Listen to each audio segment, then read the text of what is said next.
going live on YouTube. And we're going to be live in a second. I'm just going to get Craig in here.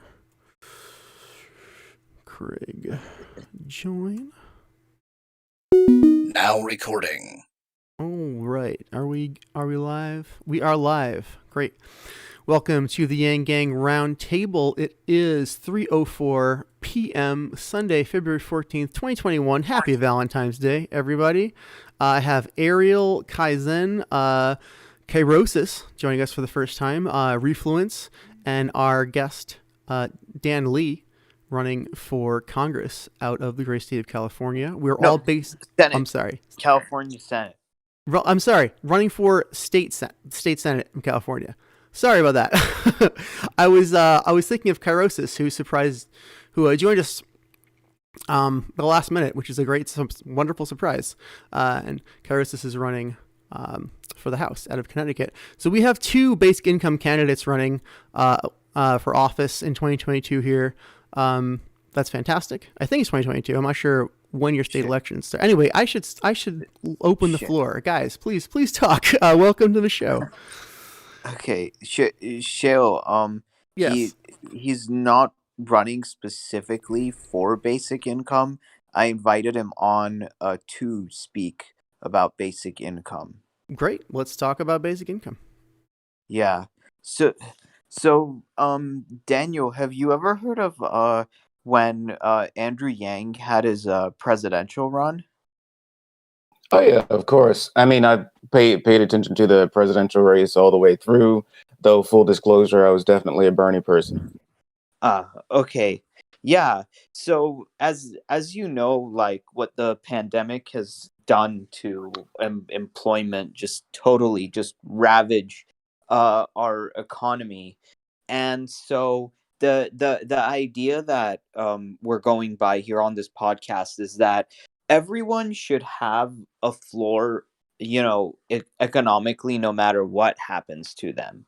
So that means like if there's a natural disaster, if they're disabled and things like that, that shouldn't kind of like, leave them out of a way to not be able to, get basic necessities. And that's the beauty of a UBI, is that it just comes to you no matter what your circumstances are. So did you ever look specifically into that idea, or yeah? Yeah, no, I'm pretty familiar with the UBI, Universal Basic Income or Guaranteed Minimum Income. I think, one of the things that sticks out with me in the context of this pandemic is that there are a couple articles that came out literally as we began our first initial lockdowns in March and April and May, where companies were basically using the pandemic and the fact that a lot of workers weren't in certain places, basically in manufacturing sectors and even in some service sectors, to really accelerate their transition to automation, to update, factories with more AI, to put in, basically AI servants to replace people.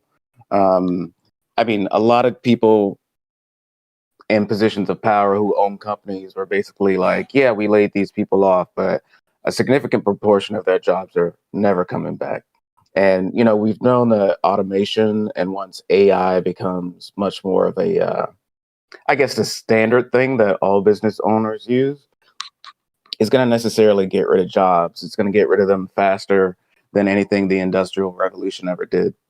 So we got to be ready to have something to make sure that people aren't on the street, or people will organize to make sure that they get their basic necessities. I mean, that's a lot of what basic crime is. It's a response to poverty. And if we want to prevent what could definitely be, and I'm not being hyperbolic, a violent revolution, then we need to provide people with either income like the UBI so they can get their basic necessities, or we need to make sure that they don't have to pay for basic necessities. And I don't think we're ready or set up to do number two right now, but we know how to get money into people's accounts, So I think, the UBI makes a lot of sense. Yeah, for a number of nothing different Totally reasons. agree nothing on that indicates one. that when you say, there's a potential for a violent revolution, that's hyperbole. I mean, there was an extremely disruptive protest or riot or insurrection, depending on how you want to look at it, very recently at the Capitol. And crime is way, way, way up. In 2020, crime spiked astronomically. I'm not aware of the figures, but intuitively, we can all understand why and how. So we are in dire straits. Nothing about discussion of revolution happening. It seems hyperbolic these days. Anyway, Ariel, you were saying. Yeah. So and I just want to say for the audience that I'm glad that Daniel's team actually took the time to reach back out, because that's what I respect. I don't respect when, I just get like text or mailers or something like that, and it doesn't like give me any specifics. A lot of candidates running these days have like this entitlement that just because they were there before, they deserve to keep their position, or just because they were in a lower position before, they deserve, the next stage up, when they don't talk about what they're fighting for and they don't make themselves accessible. So I just wanted to kind of say what do you think we can do to have kind of like a more responsive representatives and representative government, when sometimes we get these autoresponders or and such and these things? Well, I think, very generally at every level of government, we need to get money out of politics and abolish corporate constitutional rights, because a lot of elected officials aren't as responsive to their constituents and to the electorate, because they don't have to be. They won their election. Yeah. And, they got 2 years, they got 4 years. Some of them have 6 years before they have to pretend that they care about you again. And, you know, people like to think, oh, this person got into it because they want to take care of people. This person got into it because, they want to do something about the environment. But what I've seen by and large is people run for elected office because they think they can win, and they have an ego, more or less, or Yeah. it was a family business. And, Mhm. my That's the dad worst. was a congressperson, so I'm going to be a congressperson. Or The I worked entitlement. for a congressperson for like 8 years, so I'm a staffer. I'm completely qualified, even though I have no principles. I mean, that's what we're in. And Yeah, it's partially, the entitlement, the sense of like they're being on a track, and it's There is a exactly. lot of entitlement in Washington and in all of our politics in general. And I think that is one of the symptoms of rot in our society. I don't think it's just the politicians. I think that at least over the last couple decades, that most of society has gotten this sense of entitlement. Do you understand where I'm coming from with that?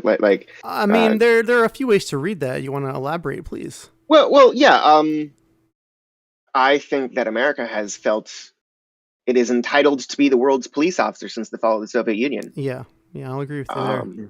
And our leaders have felt that they are entitled to be in charge of the world's only superpower, and they get to do whatever they want.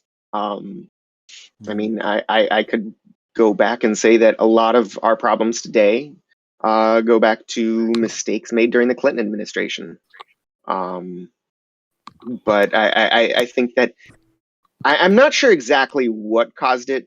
I know social media made it worse, but I think there's just Americans have a sense of entitlement that other places don't. Well, I think America has a lack of an ahistorical sense of itself, because it goes back further than the Clintons. I mean, Americans have a Yeah, sense. yeah. We have senses of entitlement that are based on race, where white people see another person of another race, eating next to them, sitting next to them, they're like, "Whoa, what the fuck is this?"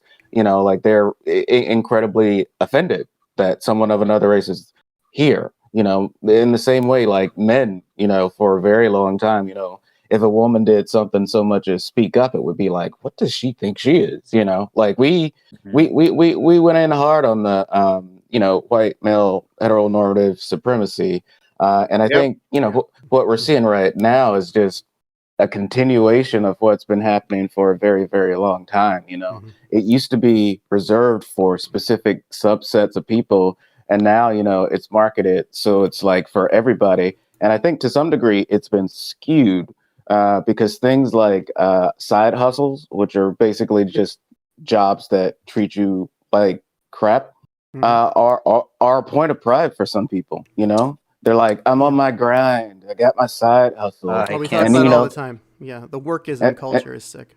Yes. exactly. People have been convinced that overworking themselves is a privilege A virtue. instead of instead of thinking maybe I should be able to pay for like my food and my house and whatever social thing that I want to do with one freaking job. It completely makes the system unaccountable. It takes all accountability for one situation unto oneself. When you go, you know what? It's my fault that I don't have health insurance. I just need to get up at 3 a.m. and do a third job. That's crazy. That's not a way to build a society.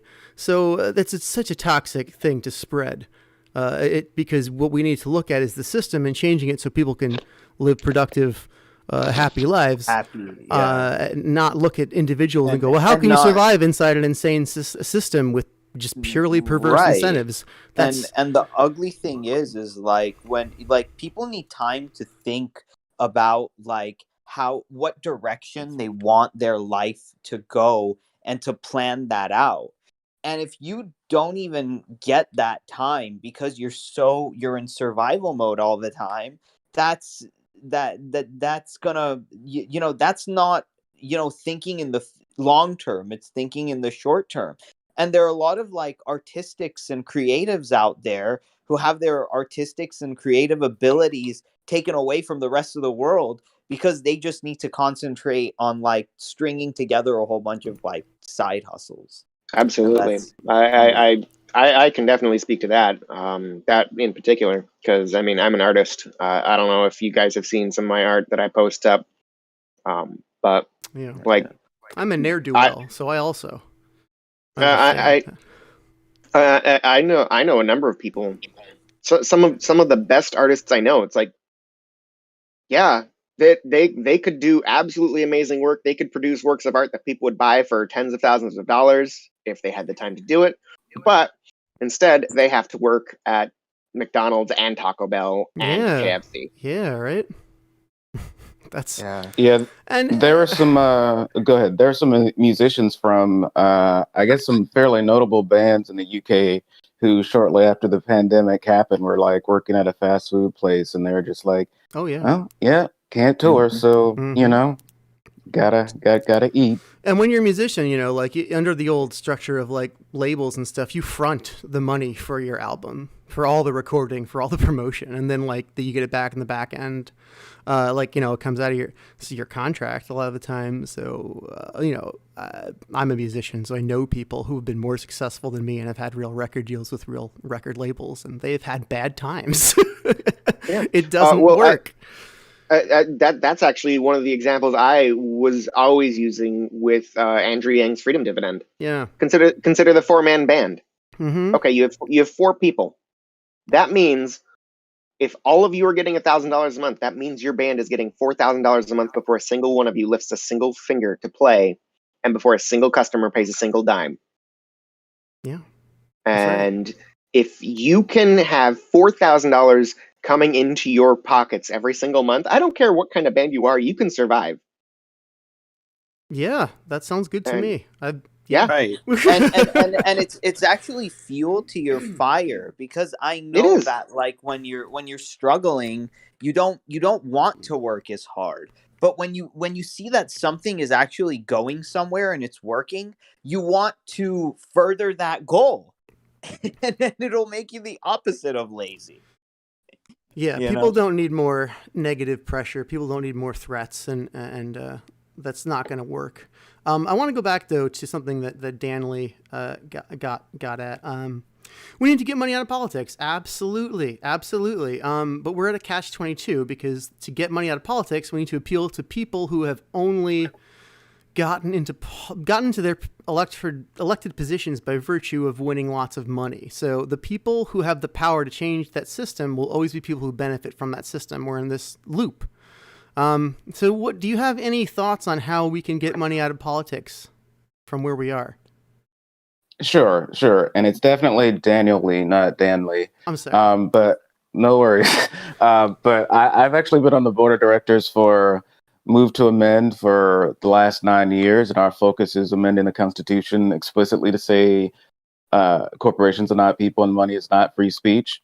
But we actually talked to our affiliates for the many years about our two methods. Like going through Congress, which we have dubious ideas around success about, and then actually trying to build a broader movement. And the second one is harder in theory, but the second one is like the one that can actually happen when people get together. The third one the first one is really dependent on these people, as you said, who rely on the system that we're trying to break down to exist. Disincentivized. They're totally disincentivized.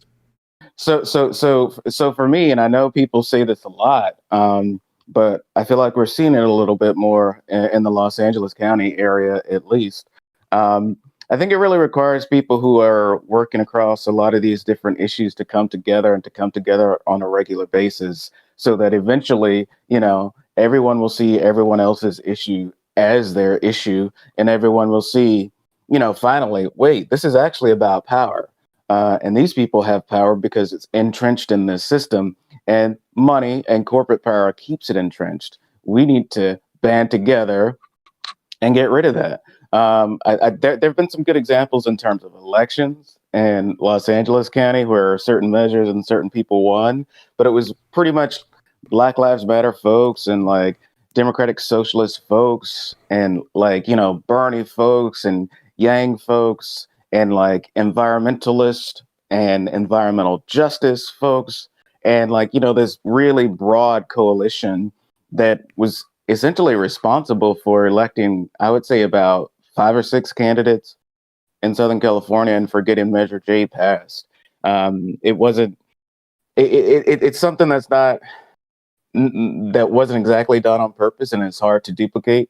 Since it wasn't done on purpose, but we really need that type of alliance and that type of movement to move forward. I'm actually a little upset that the large uprisings around police brutality and white supremacy last year didn't result in as much. And part of the reason, and I know you must talk about this a lot, is that everybody was concerned about the election immediately after that, both that and COVID. It was like, well, we've been outside a lot. There's a surge. We should go inside, even though most of the research doesn't necessarily connect the surge to the protest.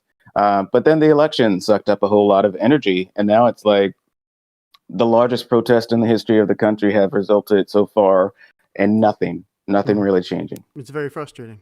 Yeah, I'm with you on many counts.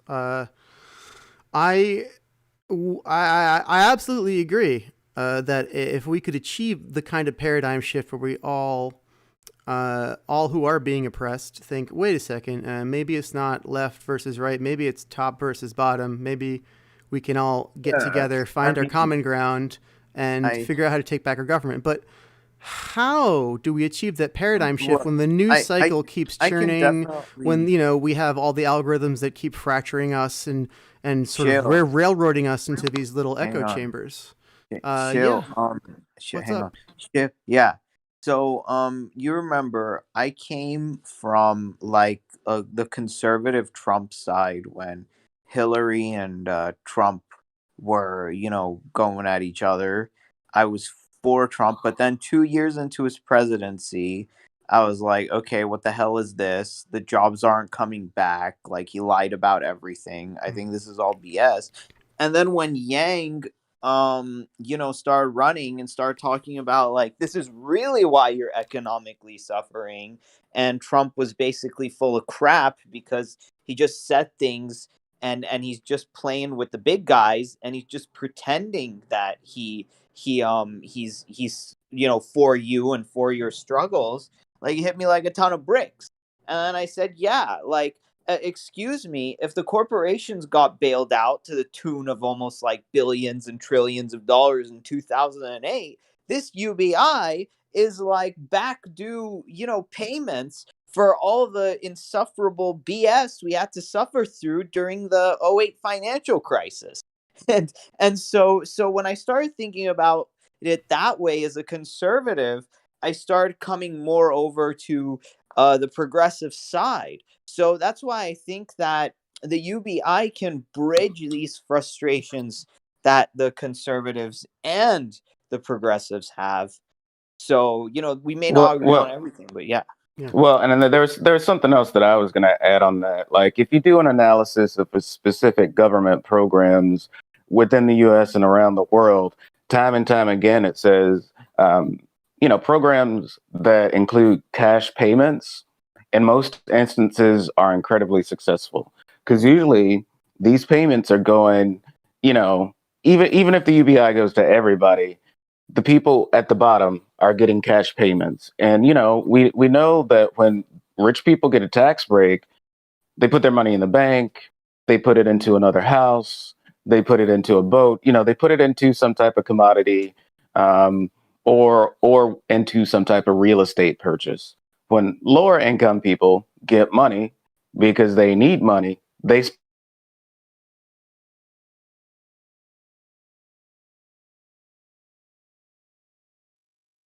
Uh, We lost you for a second. yeah, I lost you for a second there. We lost Daniel Lee for a second. When you said when lower income people get money and then cut out. They spend it.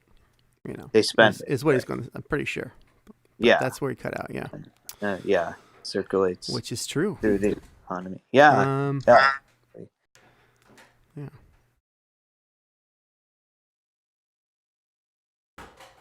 Oh. Something. Now we can't hear Refluence. Are you talking?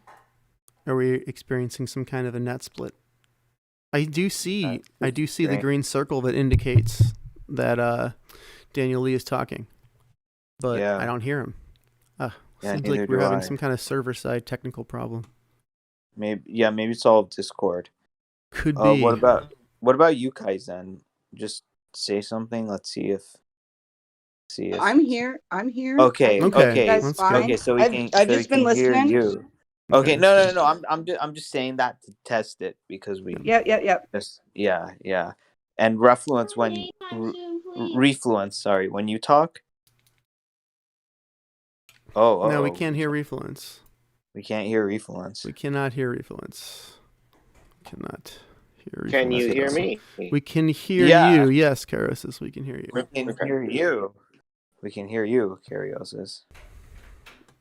But this is strange, because Daniel Lee is in California and I'm in California. Yeah. But Refluence is in Hawaii. Yeah. But I don't know what's going on with this.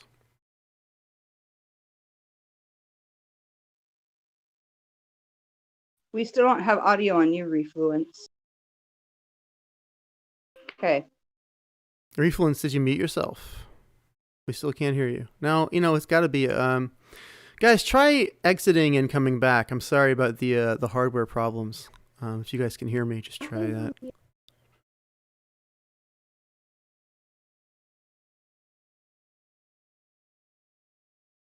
Okay, Daniel Lee, can you hear me? Yes, I can. I can I hear have you. no Okay. idea. Thank okay. goodness. Now, all right. Sorry about that. You were saying. So when poor people get money, they spend it. Rich people, they buy a boat. Yes. Please go on. Yeah, and I was just basically saying that, it positively stimulates the economy, the real economy, not the Dow Jones economy, which, can go up or down and not really change a lot of our lives in a specific place, The self-licking ice cream cone, we call it here. Yeah. But yeah, that was it. Okay. Yeah, that's the thing.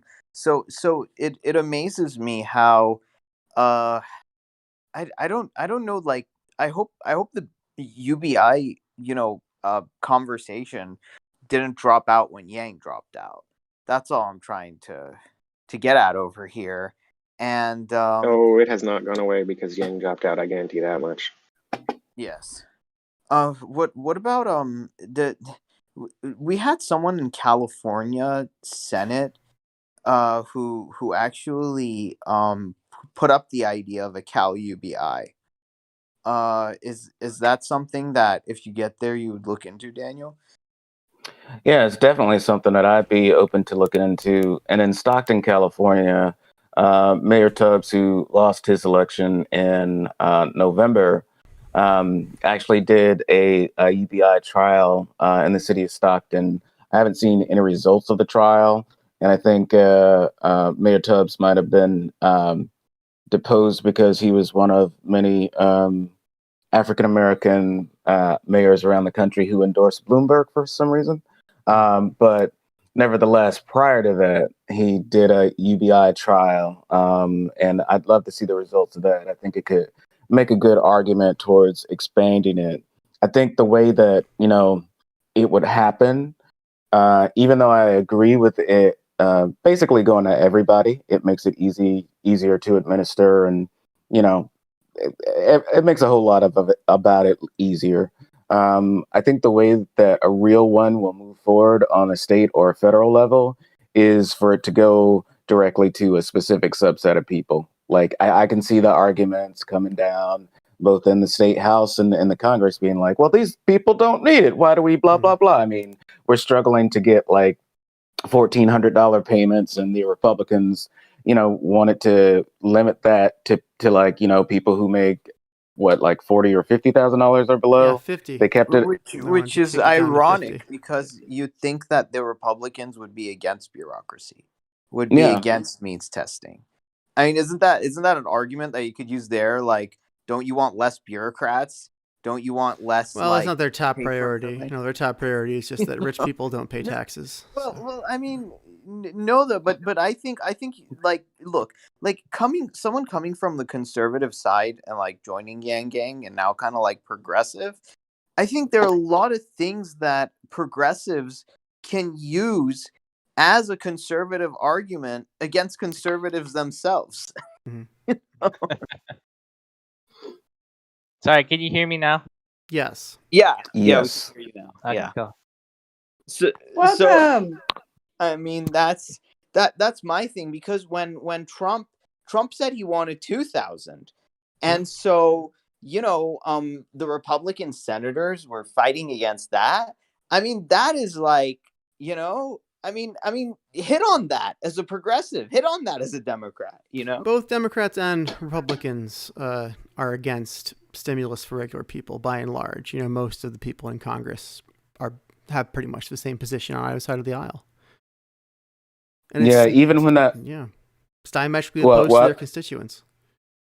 It's the exactly. opposite. Even when that money goes, like, I mean, a lot of the people here in California who've been pushing for the governor to cancel rent have also been pushing to cancel mortgage. They've been trying to say, okay, help us out, help our landlords out, or help us out so that we can help our landlords out, and we don't have to, abide by the eviction moratorium, no rent assumption, and just actually be able to pay our rent. Like if you gave us money on a monthly basis, our landlords would be doing well. They would not be afraid that their properties are going to go underwater as soon as the eviction moratorium is over and they find out that almost none of their tenants can actually pay. Yeah, who are we fooling? Like, who do we think we're fooling? This is what I find so sad. We still have this win-lose dichotomy kind of situation in our minds, meaning that if one person is doing well, that means the other person has to suffer. And we don't see that this direct cash is just a rising tide that lifts all boats. We always think that, oh, now the renters can stick it to their landlords, and now the landlords can stick it to their renters. Why should anyone be sticking anything against anyone in a global pandemic? Yeah. Yeah. We don't need a politics of resentment. Exactly. And I think there's the implicit in a lot of this, and implicit in the fact that there's so many people across the aisle uncomfortable issuing direct payments to people on a regular basis, is all of these assumptions about poor people. It's like, well, they must not know how to handle their finances. That's why they're poor. It has nothing to do with, our class-based system that keeps people where they are, or the racial and gender oppression in our country. It's just their individual fault. So I don't trust those people, even though, I, as president, had this many bankruptcies and am only still afloat through creative accounting practices, which are mostly illegal. Like, everyone forgets their mistakes when they assume other people are going to make them left and right. Mm-hmm. Yeah. Yeah. What do we? It's hateful. You nailed it. And it's just, even to think about it, it's just so frustrating. Yeah. I wonder, like, so what's the position of your, like, opponents? I know Sydney Kamalger or whatever really wants the seat because she thinks she's there's a bit of that entitlement we kind of talked about, but I wanted to actually invite her on to this show too on another day. I'm still kind of like in talks with that, but then the staffer is like, oh yeah, we heard of UBI too, and we think it's like cool and stuff like that, but it's like, how do we know that once a person gets in, for instance, Daniel, like you got in, you could keep some of the promises you made? Because sometimes it just seems that people just get in and then it's like, oh, like, nothing really happens after that. Yeah, I mean, I can only speak for myself and what I'm encouraging other people in California to do and think about for 2022 and 2024. But how do you know other people? Well, one, for instance, at the start of this campaign, I was the only candidate talking about single payer. I was the only candidate talking about housing and the need for affordable housing. I was the only candidate really talking more about the need to accelerate our response to climate change. And now Sydney Kamlager, the assembly member from the 54th, like, if you come to any of our candidate forums and you just, looked at the transcript, you would not be able to tell if it was me or her talking, because she's basically stolen all of my talking points. But in the long term, for politicians, I think, one, you need to check who's donated to their campaign. And with my opponent, she's got a whole bunch of health insurance donations. I have none. A bunch of corporate donations, a bunch of donations from the Apartment Owners Association. And there's an independent expenditure that has a couple $100,000 in it, in her name, that was opened by Farmers Insurance. So that makes me doubt her long-term conviction. I think it's a combination of conviction and trendiness. Single payer healthcare right now is becoming more and more trendy. So if you are a politician, particularly one in California, and you say you're not in favor, you might suddenly be unpopular. So I think, sometimes it's this combination of things. Once you're there, it's up to the people that you actually have a connection to. With me, I have an organizing and activism background. So a lot of the people who I haven't really talked to a lot of the groups, except in some of these candidate interviews, about the type of policies that I want to push forward, because I've been actually working with them on specific campaigns for a decade. So they know what I believe. And they know that I'm not going to change my mind.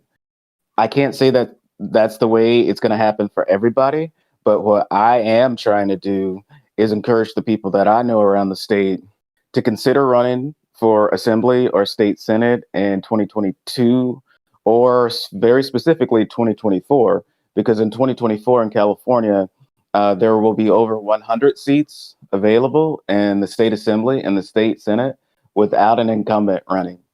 And we know from history, someone who thinks it's their turn will jump in, and it will most likely be someone's staffer or someone's son or someone's daughter, who tries to, jump into whatever seat because they have the name or they have a connection to the previous person, but they might not necessarily have any principles.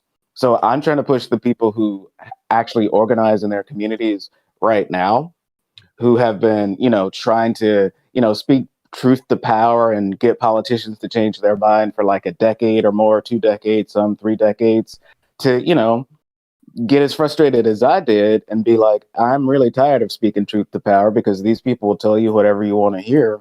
Why don't we just take some power? Like, I feel like that needs to be the mindset of people who understand the ideas, who have the support of their community. And I think, the more people like that we elect, the easier it is for them to keep tabs on each other. And the easier it is, for them to, really respond to the community. I mean, I think, if we had, 8 Bernie Sanders in the Senate, or even like, 5, a lot of policies would be more effective in that context. If, Andrew Yang was not the only person who was incredibly passionate about the UBI. I feel like the other candidates probably mostly responded like a Assemblymember Kumlager did. They're like, "Oh yeah, that's cool," and then they, what did walked away from it. Was it Steyer? Was like, I don't think we're ready to become the United States of leisure. Yeah, And Fuck the you, nerve of Steyer. people With your oil like money. Steyer. It's disgusting. I'm glad he lost. but I mean, yeah. in general, we just need more people of like that type to be elected at the same time. And for people who want to push for more systemic change, I agree. But I feel like even if you want to do that, the inside-outside strategy is easier if we have a couple people inside. Like historically, we haven't had anybody inside. It's untenable. And even you say, it's like, I wish we had the Bernie Sanders of 8 years ago. It's gotten so bad. We barely have Bernie Sanders anymore, and we need 10 of them. We need 20 of them. We need 50 of them. We need 50 Yangs and 50 Sanders. That I'm thinking, it's like who controls the eyeballs and the attention, right? It's kind of crazy because when Yang was running, I don't know if you noticed, it's a few companies. Yeah. The blackout, right, of his name. So like you, Daniel, you can have the best ideas ever and speak this kind of like truth to power, but if nobody knows about you, nobody can kind of see you, then how does it work, right? Yeah, power is censoring people who speak truth. Now that's the current moment we're in, and that's a difficult hurdle. Well, and that's another reason for us to really try to work across our different issues and networks. Because I mean, if they can muffle the mainstream all they want, but I think we've seen different examples, like, and they're more like metaphors, but like on Twitter, on TikTok, with the young kids banding together and buying all the tickets for a couple of those Trump rallies. Like, there are ways that people get together. Like, trust me, when I was first born, like, I grew up at my grandma's house in Alabama. Technically, there were 4 television stations. Only 2 came in clear. So, like, my news and my view of the world was incredibly filtered. And we're more fractured now. That's true. But we still find ways to get together. Like, big uprisings as happened last year still happen. And the real cultural touchstones, whatever they are that happen, they get shared on every medium and sub-medium and type of medium. And, the word gets out, I think what we've seen a lot is all of that, sharing and that coming together on these platforms happening by accident. The people who do it on purpose are just marketers and they're just trying to make money. Is there a way for us to, more cohesively bring people together? So if they, stifle everyone else with an idea that speaks truth to power on the mainstream networks, it doesn't matter. We still know how to get the word out. Like, we have all of these other places to go, and we use them. Like, I think some people have been doing that effectively. And I think, there's good potential for us to actually really say, hey, you don't want us to talk about real shit? That's fine. We'll go somewhere else. And you just won't have our audience. Harry, welcome to the show. There's some background noise. Could you please mute when you're not talking? Just hit the mute, the software mute. I thought I had my windows closed. That's weird. Yeah, just hit the software mute and you're on Discord. Sure, yeah. Let me get my settings to get that real quickly and make sure that I'm only having it on when I press the button. Hang on. there's a little. Audio, You don't have to do it that way. Wiki video. You don't have to go to Push push to talk, but you can. Push to talk will solve this. Anyway, Yeah, so you were saying, I feel like a lot of the community stuff we need to do ourselves, which is true in every right. yeah, we've in had a every way. number of people running for different offices on this show. One reason this Discord server exists is for people who are running for office for the first time to unseat the nepotistic power structure, the ossified power structure, can network with each other. So, one thing we can do is trend hashtags on Twitter pretty well. So, at some point Well, during your happy to campaign, be here please for come. that. Yeah, please use us as a resource. And yeah, Come back here and and we'll that's help very important. trend things for you. Is like the whole reason of the United States and creating a revolution is because the king would have his son become king and the royal family and all of this stuff. But then it's like, what the hell? Like, we still have elections and we still get like dynasties of like Clintons and Bushes and all of that stuff. What's Yeah, going? it's just the landed gentry instead of the king. That's all. We have gotten rid of kings and queens, but we decided to settle for dukes and duchesses, counts and countesses. And corporations. And corporations, yes. Yeah. Well, corporations are God, so. Yeah. Oh no. Oh yeah, it's so crazy because I don't know, they just control the flow of information. Someone needs to throw a monkey wrench into that, because the incumbency rates have got to stop. Everybody wants to see something new, change here, but then we have like what, 90 something percent incumbency rate? That doesn't make sense. Well, I So mean, fear is effective, and when people come around and they say change, that gives people hope. Everybody has used hope and change for what, like 40 years now. It was like Clinton, it was Obama, it was people before them, hope and change. But the opposite of that works too. It's like change. No, things are going to get bad. Like like fear is yeah. so effective. I think one of the things that can overcome, and I've been trying to push my my crew to not use the word change, but to use the word transformation. But I think one of the things that can really overcome all that fear is really to just empower people, Yeah. and be like, okay, so we are going to do this, not like we're going to elect this person and they're going to change things. It's like, no, we are getting together and we are going to make this happen because They it's don't in want our us to be hands. empowered, is the thing. Yeah, they'll do everything to Yeah. stop us from getting a modicum of power, from changing a system in any way, from having the money to even try. I'm sure it's one of the reasons they don't want to give us another stimulus check. It's, what do you do? Because of what happened on probably on Wall Street.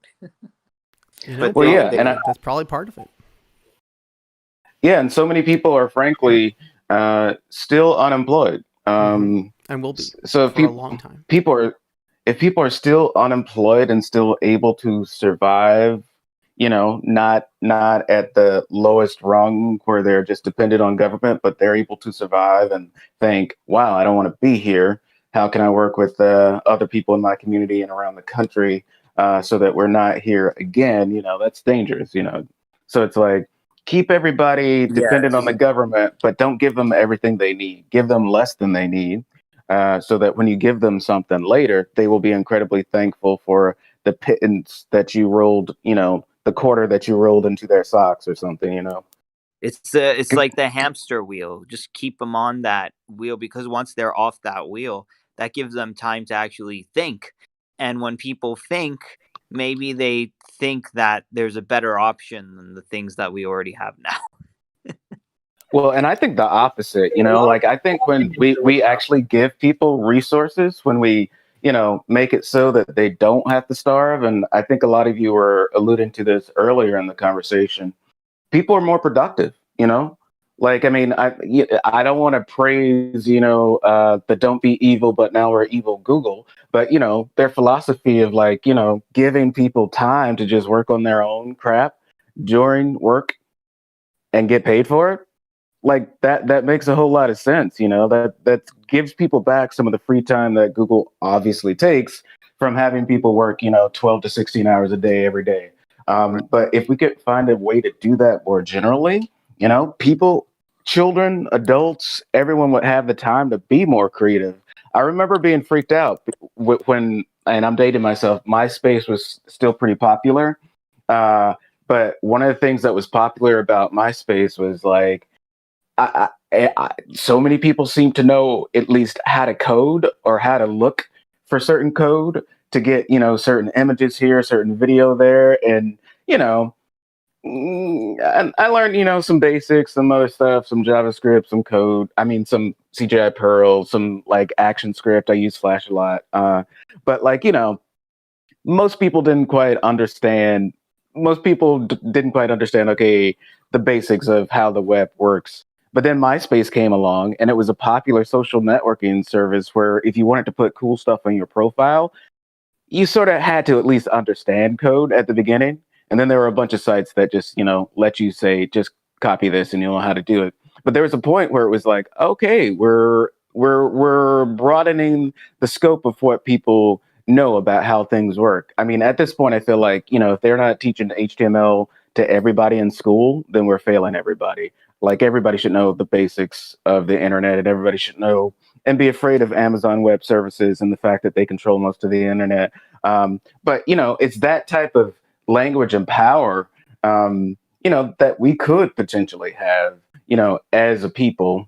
Right. We could potentially spread without the mainstream media or mainstream power Right. structures. And transition into more of these like long form conversations where we get into the weeds, because I'm so sick of these like 30, 45-second news interviews with people with power that it's like, oh, let's jump from subject to subject. There's like a whole lot of breadth, but there's no depth. We don't go deep, and it's like, oh, okay, that was nice. Okay, bye. It's like, what is this? You know? Yeah, It's I mean, and that's what we see on the campaign trail. Like, you know, my campaign staff is a little frustrated at me from time to time because when we talk about policy, I get into the specifics as quickly as I can, depending on how much time I have. But other candidates are like, and we really need to like, have a clean environment. And I'm like, you're not saying anything with that phrase. You don't mean anything. Nobody knows what you're talking about. A clean environment. Yeah, what does that mean policy wise? It's like we really need to empower people, which is what all of, the more conservative to moderate people say. We need to empower people and we don't need to pay them. We just need to empower them to be business owners. And it's like, what do you need to start a business? Money. You need money. Like you wow, need yeah, money. Why are you talking about this? We need to give right. people money. Yeah, platitudes. They frustrate me. They boil my blood because you're treating us as a nation of first graders, second at best. Yeah. Yeah, and we're at least fourth graders.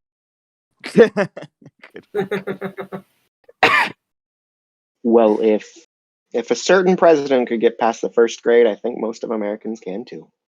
Yeah. Well, yeah. And that's the other thing. There. I'm sure you probably talked about this, but the anti-intellectualism in this country still exists, both on the left and the right, in the center, down below, up top. Like when and I think it harkens back to the conversation that we had around privilege and entitlement. Like people think that they're entitled to be right, even if science completely contradicts what they say. That reminds I me think of it's more a matter of jealousy, to be honest. well, Like people are jealous of what they don't have, and they don't trust what they can't verify. If people don't have access to a good education, then it's like, especially if they don't have access to a good science education, they will not have the skills to verify what a scientist says. They won't trust it. Well, I mean, most of us don't have the skills to verify what a scientist says, but most of us don't grow up necessarily with a really sort of inculcated mistrust of science. And I feel like, that relates to policy very directly. For a very long time, a lot of people have been trying to kill public school. And, our public schools in the country haven't all been great. But the ones that have been coming along, the private schools, they're not better. They just make people money. Like that's the difference. Like by and Yeah. large, some of the charter schools work. Most of them don't. Most of them work the same or worse than public schools, but they're making people money. And there's this argument, that they're going to be better somehow. But, why don't we just focus on making education in general better rather than, subdividing it into these sections where there are public schools, charter schools, religious schools, A lot boarding of schools. education is glorified babysitting. That's Yes. that's actually a true right there. Like, Right. it's a lot of babysitting. Like, Yeah. and half of it's like reasoning, teaching. I don't know, and social. No, they just They just like put up like a video for the kids to watch, and then they Yeah. like walk out of the room, and then they're like, okay, like regurgitate all this stuff that you memorize. Okay, you're done regurgitating it. Okay, you're done with that, and then they forget what they regurgitated on that test tomorrow, when all that stuff can just be Googled. Like seriously, like That's why? actually why I have as one of my policies is major education reform. I believe we need to completely abandon the Prussian model of education. That is a complete. I mean, if you're not aware what the Prussian model of education is, it's literally the K through 12 system. It's literally going to class, starting at the age of 6, learning your ABCs, 1, 2, 3s, learning your geography, learning your history, and all that kind of stuff in class after class, the way we have it. That was literally designed in the 19th century to create literate factory workers for We Germany. still have it. We still And we kept still have until it. my We, generation. we still keep it. And to a degree, I think that is the fault of teachers' unions, because teachers' unions, like most unions, don't want to change what their members have to do, even if it's better for the students to do that. I disagree with you about the teachers union thing. Sure. For me, well, it's partially because, I had a pretty fantastic public education, but, in middle school and high school, middle school, that was magnet public school, and high school, that was a public international baccalaureate program. And most of the teachers that I've encountered, especially here in California and Los Angeles, where we had a pretty big teacher strike 2 years ago, what they're fighting for is basically more resources for their students. They're fighting for a smaller class size so they can actually give them individualized attention rather than doing the type of things that you just described, which is just like read this or watch this video, take this practice test afterwards. Okay, you got an A.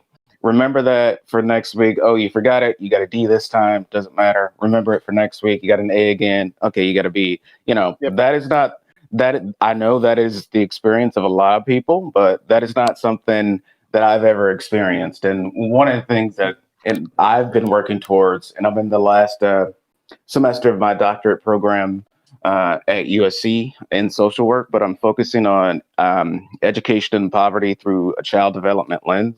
Um, for me, I feel the problem with education for a lot of kids in particular is it's not necessarily the instruction that's getting them down. It's the fact that they don't have food to eat. It's the fact Oh, yeah, that that's definitely part of it. they are homeless. It's the fact that they have an undiagnosed mental health condition or a diagnosed mental health condition that their family can't afford to send them to a therapist to. It's the fact that they have, a bad health condition. It's the fact that they live next to a factory and a car repair service and a food rendering plant, and nobody. I agree. And to be clear, I'm not against teachers' unions in any way, shape, or form. I think that they are generally a good thing. I'm just saying that part of the reason why we have been so slow to attempt such fundamental changes to our education system is because of teachers' unions. And to me, it's like, are teachers' unions worth it? Yes, they are. But they do have problems with them, and that needs to be addressed. And I fully agree that what teachers can do is only like what 25-30% of what a child's education is.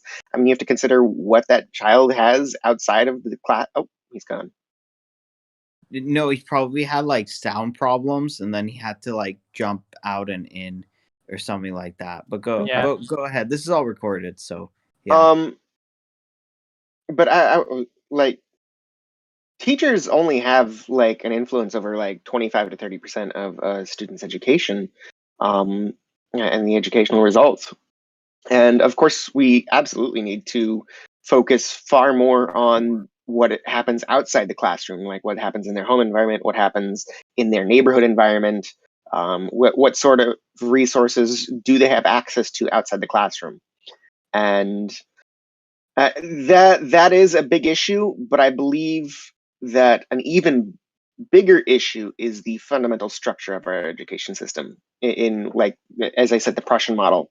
Um, I believe we need to move towards more group projects, collaborative efforts, team projects, getting people into what are called STEAM teams, which is science, technology, engineering, arts, and math, and getting kids to work together and complete projects together that, okay, you have to build a bridge out of macaroni and marshmallows. Okay, well, congratulations. You're going to learn some things, and it doesn't matter what the test does. More You're going to learn hands-on, things. you mean, like- Exactly. Hands-on things. I don't know. I feel like, well, yeah, I want to say I'm making a joke right here, but like the group activities were my least favorite part of graduate school.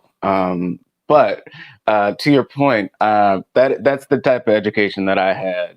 Not just like in middle school, we didn't have classes; we had streams. And the stream I took was elections, so I learned a whole lot of history that most people don't even know now when I was like 12. But other people's streams were things like flight and bridges, and they didn't just build macaroni bridges. They actually built like, a large bridge that was about 15 feet long on the school's property. And the people who were in flight, they built flying machines, like a bunch of different types, some with See, motors, some with other that's types of things. that's exactly the sort of thing that I think we need to move towards more generally, because right now, I mean, part of it does have to do with the fact that our schools are just so underfunded and our teachers are so underfunded, that our schools just don't have the resources to. I mean, when you're in a school where the ceilings are collapsing and the water is like poison because the building hasn't been maintained in 30 years, Right. then you don't really have the resources to get your students to build bridges on the property. Sounds like Africa. Sure, Bro. but I would No, also everyone, caution like, that even if you no, spend no. enough money to fix the utilities, there's Like, still the issue of teachers not even knowing how to teach in the first place, or that they're Yeah. not teaching skills that are actually useful for the kids to actually learn to become adults in the first place, that they might Right. actually use in And their and everyday there life. there are a lot of like I have affluent friends, and there are a lot of schools that parents pay like buku bucks for, like tons of money, that also don't teach anything that's not theoretical. So these rich kids come out of these like prestigious schools like not knowing how to like drive a car or balance a checkbook. Like, Yeah. Well, education is really a difficult subject, especially now that we have to prepare students for a world that we don't even know what it will be like by the time they Right. graduate. Well, and I think the big thing for me, and I'm probably going to have to jump off in a second, is we need to get away from, like, we need to hire teachers that are teachers. Like, I was very privileged in my high school, even though it was a public high school. Like, the majority of my teachers had like doctorates, most of them had masters. But I think in most education, we think, okay, this is the way that we will teach now. Like, we transitioned from this old method to this new method, and we're just going to teach that way. And when the best teachers know, and they learn this in school, like you really have to adjust your teaching style to what's most effective for a particular student. And I think sometimes a lot of young teachers in particular, they get locked into this thinking pattern where it's like, I need to teach like this. If it's not working now, then it'll work with this kid in 7 weeks. When, it might not work with that kid at all because that's not how they learn. Well, that's partially because that's what they're taught to do in the first place. They're taught to follow a government-mandated script, not to teach things because it's what the student needs, but they teach things that the government tells them to teach. Well, most of the stuff that's come down recently in terms of like Common Core, and it actually gives you a whole lot of different leeway. I know there's a lot of hoopla around Common Core, but it changes things, but it gives you a lot of flexibility in terms of what you actually do. But I think it goes beyond that. I think it goes back to what they're taught when they're, getting their degrees in education. And, just really having that variability no matter what the curriculum says, because it really does depend on the student and, what's best for the student. Well, and I think it's important to note too here that there are programs like Teach for America, and I know it's true in the Kansas City metro area, that about a third of our teachers in the public school system are all Teach for America teachers, which means that their degrees aren't in education. Their degrees are in whatever it is that they studied, whether it's math or science or biology or history, social studies, literature, whatever. But then they're given basically a loan incentive to then go into these impoverished school systems and these unaccredited school systems and be the quote unquote qualified teacher. They have no background in education aside from whatever rudimentary things that they learned in their regular undergraduate classes. So this is where we're trying to meet the needs of the most disadvantaged students by putting in kind of people that know about that topic, but yet they don't have a grounding in educational methods. They don't understand the history of education. And so they end up serving out their 2 or 3 years, whatever, in those impoverished areas. They're not invested in the area necessarily. They may not even be from that locality. They're there for the credit for their student loans. That's why they're there. It's not really because it's a world they're of perverse invested in the incentives. community and they're invested in these kids developing critical thinking skills. They're glorified babysitters and they know it. Well, nobody treated considers how differently than the perverse people with incentives change the way people perform at their job. But I don't want to keep you if you have to go, Daniel Lee. I really appreciate your time. You were a fascinating guest. You came into the show with me knowing pretty much next to nothing about you. You completely have convinced me that you would be an excellent legislator. And I look forward to you winning your election and becoming a leader in the state of California, because we need leaders like you. So thank you for coming on the show. If you need help trending something for your campaign, come back to the Discord, ask us to trend something. We will happily do that. And maybe we can do other stuff too. Just ask. Network with other people who are running for other offices and with supporters here. So you're welcome back anytime. I post the schedule on Thursday. If you see someone you'd like to talk to, come drop in. Or if you just have some time you'd like to drop in anytime. You don't have to announce ahead of time. It's very informal. Come and go as you please. If you just want to go for part of an episode, that's fine too.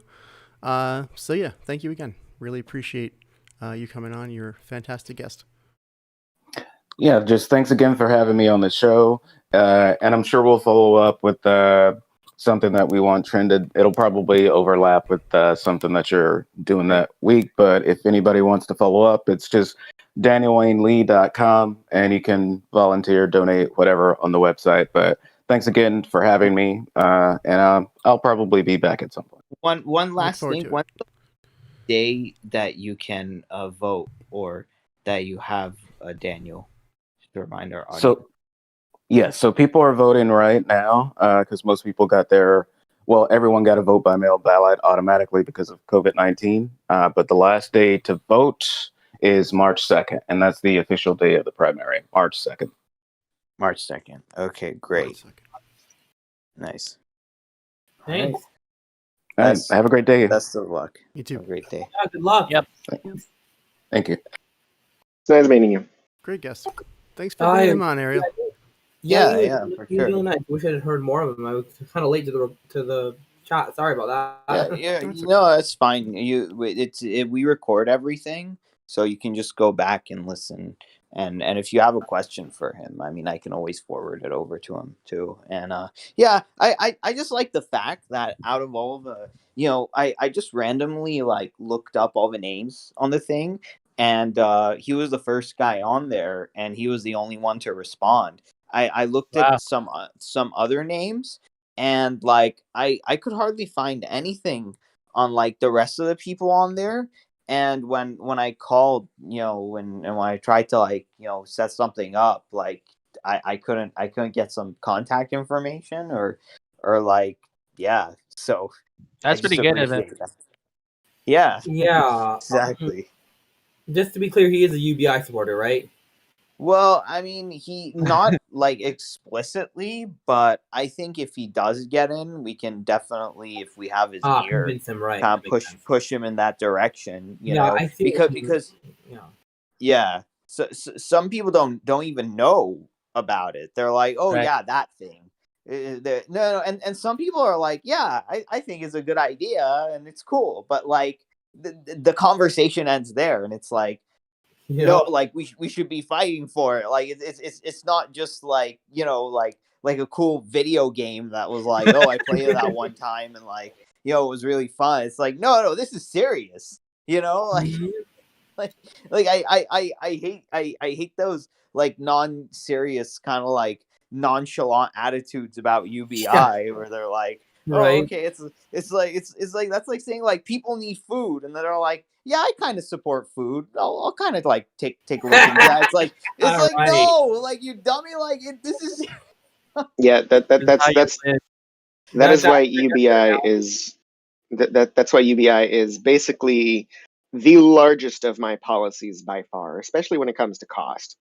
right. Yeah, I know, but then like you like when Yang made it mainstream, like the other Hmm. politicians just wanted to like like dance around it. They were like, yeah, okay, I cool, th- okay, I talk th- about something else. I think only Tulsi and Marianne came out in favor of it Yeah, like during the they were the primary. ones who came like directly kind of like in favor, but then like when Bernie was asked, Bernie was all like, "We're not really there yet, oh, my fellow Yeah, Congress." Bernie didn't come into it until after COVID hit. And I'm Yeah, that's still true. I'm still not sure that he's for permanent UBI, even though he is for cash relief during the pandemic. Right, I'm right, yeah. I'm still that's crazy to me that I am still not sure that Bernie Sanders would be for permanent universal basic income Well, yeah. Well, even today. like, look, like if they're over like 75 years old, like some of these like boomers and older than boomers think that it's like when they were there and like work was like abundant, and the only person who Oh. didn't want to work was Well, probably see, like, oh, you know, somewhat of a preview of my campaign is that I'm running against Rosa DeLauro. She is 79 years old. She has been in office since 1990. This is her 16th term. oh my god. Wow. What state is this? Connecticut. Wow. Connecticut's 3rd district, the greater New Haven area, home to Yale University. Cool. Cool. But she has also never been challenged in a primary ever. Not What? once. Never. I checked with the Connecticut. This is where really the young people, all of us that are interested in running, this is where we got to focus, right? Yep. We got a primary against some of these old fuckers. Yes. Sorry. Absolutely. I say it's time to end the gerontocracy because I am tired of being ruled by septuagenarians and octogenarians, and I'm not going to pretend that I'm not. I have Oh nothing. my I have nothing against old You people, know, but I'm tired of being ruled by them. yeah. I'm Yeah. all the Right. way here. Other side of the country, man. Diane Feinstein. Yeah. Like, yeah. So sick of it. So I'm freaking and I'm she, a pacifist, but I want to punch her. I do. How dare you talk to We little all. children like you don't represent them, you old twat?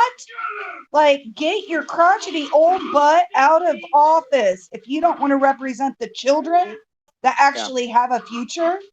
then get the fuck out of that job, bitch. I'm Yeah. sorry. It just Damn. makes me Move, furious. bitch, get out the way. Dude, Honestly, we're like, coming for your job, old lady. Well, Yeah. I mean, honestly, it felt to me like, when we had that. Oh, what's his name again? The person we just had on the show again? Something. I forgot. Daniel Lee. Yeah, Daniel Lee. Yeah, we had Daniel Lee on the show just a few minutes ago, and it was like the way he was like putting a lot of emphasis on education and like making this big thing. But then it's like I kept in my head, I kept wanting to say, just liberate the kids from the schools. The schools are just jails. The schools are jails for kids. We just need to Yeah. out and let I them feel the back into same their own way. communities. Let them participate in society so they can actually have the chance to learn from experience and grow up. Right. Yeah. I think there should be a school to up to a certain point, but not to just jail them. You know what I'm saying? There should be True. like some Yeah. sort of mentoring program, not Yeah. necessarily a Yeah, school, but that but a wouldn't be Yeah. mentor. school as we know it. Like, it wouldn't be school. Right. It wouldn't be this like giant organized institution. Right. Well, the whole like point of school was like, did you say pressure model or Prussian model? The Prussian model. The Prussian. Well, I mean, I don't know Well, if this gets it was into. it was literally just to create literate factory workers. It Yeah, was so that the factory workers would know what push and pull mean. Right. Like they would be able to understand Well, how to operate the machinery. I don't. That's I don't why know they if were. this That's why. is- Yeah. I don't know if this is getting into conspiracy or anything, but have you ever heard of John Taylor Gatto? Like he had a whole thing about it. If you Google that guy, like he just talked about like genius is as abundant as dirt. It's taken away from us from this place that sucks it all away, just so we can have these scripts memorized. Right. And Part of the because when you're a kid, you're curious. You want to touch. You want to feel. Sometimes you want to see like, what's that? What's this? Who's this? Who's that? And then school comes along and says like, shut up, sit down, don't talk until I tell you. Like, don't touch that. Don't. It's What the fuck? and yeah, Yeah. like Go natural. ahead, Harry. You wanted to say something? Harry, you wanted to say something? Yeah, I did want to say that. Yeah, I forget what it was now. Never mind. Yeah. Something about education, and I forgot. what it was. That's It'll okay. come back, man. Just sometimes I have a notepad and you just write it really quick. I could go on about the education issues like forever. Like, it honestly feels like this like Same civil here, war. man. Same here. Like, I mean that's the thing, and I just remember just being so not prepared for the rest of my life after I got those like dumb little certificates. I'm like, okay, well that's nice, and then like you walk into an interview and they ask you what your skills are, and then you're like, oh, I know Shakespeare, and it's like, oh, and they're like, well, I don't care. Yeah. That sucks. And yeah, like when we get a chance to like, what would be cool if like we just took a field trip to like something like an. I remember now. Field trip. Oh, okay, go Yeah. ahead. So I was thinking of like, so the thing is, even though schools are jails, the wardens of those jails are the ones who spend the most time around the kids in the first place. They actually know and understand the kids a lot better than probably like everybody else in our society a lot of the time. So if we were to go to like a school and to the teachers and stuff who actually to a good school and like talk to teachers and say, hey, what if you set up this field trip system where you basically have like older, more responsible students chaperoning the younger ones, on these field trips in like smaller groups, and each of these older, responsible students would have an adult or teacher or parent point of contact who they can they can stay in touch with and give updates in case of emergency or in case they need sort of help or advice or whatever. That'd be cool. We have some comments that Faye would like me to read from the chat. She says, older people are stuck with the old narratives and can't see the future as well as younger people. Also, there's a thing among political parties where they want people to keep being incumbents so they don't have to spend money on those smaller elections. Even the smallest offices like the local Democratic chair or whatever, they want to keep having the same representative going to Congress or whatever venue because they say there is seniority. She continues, seniority and experience give the representatives better seats on committees and also an advantage in using the rules to do battle. Little knowing, like knowing when to make an objection or something where you win on. So yeah, they are masters of the technocracy of it, the technicality of it. They have the technique. Like we got to get rid of this stupid technology. But there's more than being technical. You know, you need a direction, you need vision, you need a passion, you need empathy, you need logic, you need reason. All of that which they lack in abundance. But well, that's an oxymoron. We live in a technocracy ruled by technocrats. Thank you, Faye. Yeah. Would anyone like to respond to Faye's comments? They're impoverished in having passion and new ideas and all of that. Like they're impoverished in those areas, but they excel at, I don't know, like knowing how to play this stupid game that no one with half a brain should give half a shit about. I don't know. We need universal legal education, honestly. We need universal legal education. Legal and government education needs to be universally accessible. None of this like law degrees being held behind this like giant paywall at colleges. No, we need universal we need legal education. Everybody needs to have the chance to be a lawyer for free. We need readable laws, is what we need. We need to have laws that can be read in plain English. And one of the proposals I actually have is having an AI translator translate legalese and legislativese into plain English. Yup. That would be right. Yeah.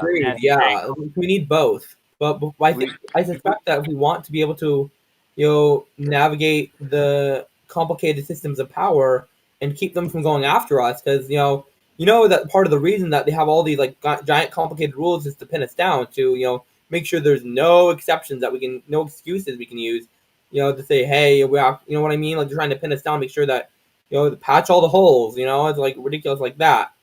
But the thing is that there's power, enforcement behind those systems of giant complicated rules.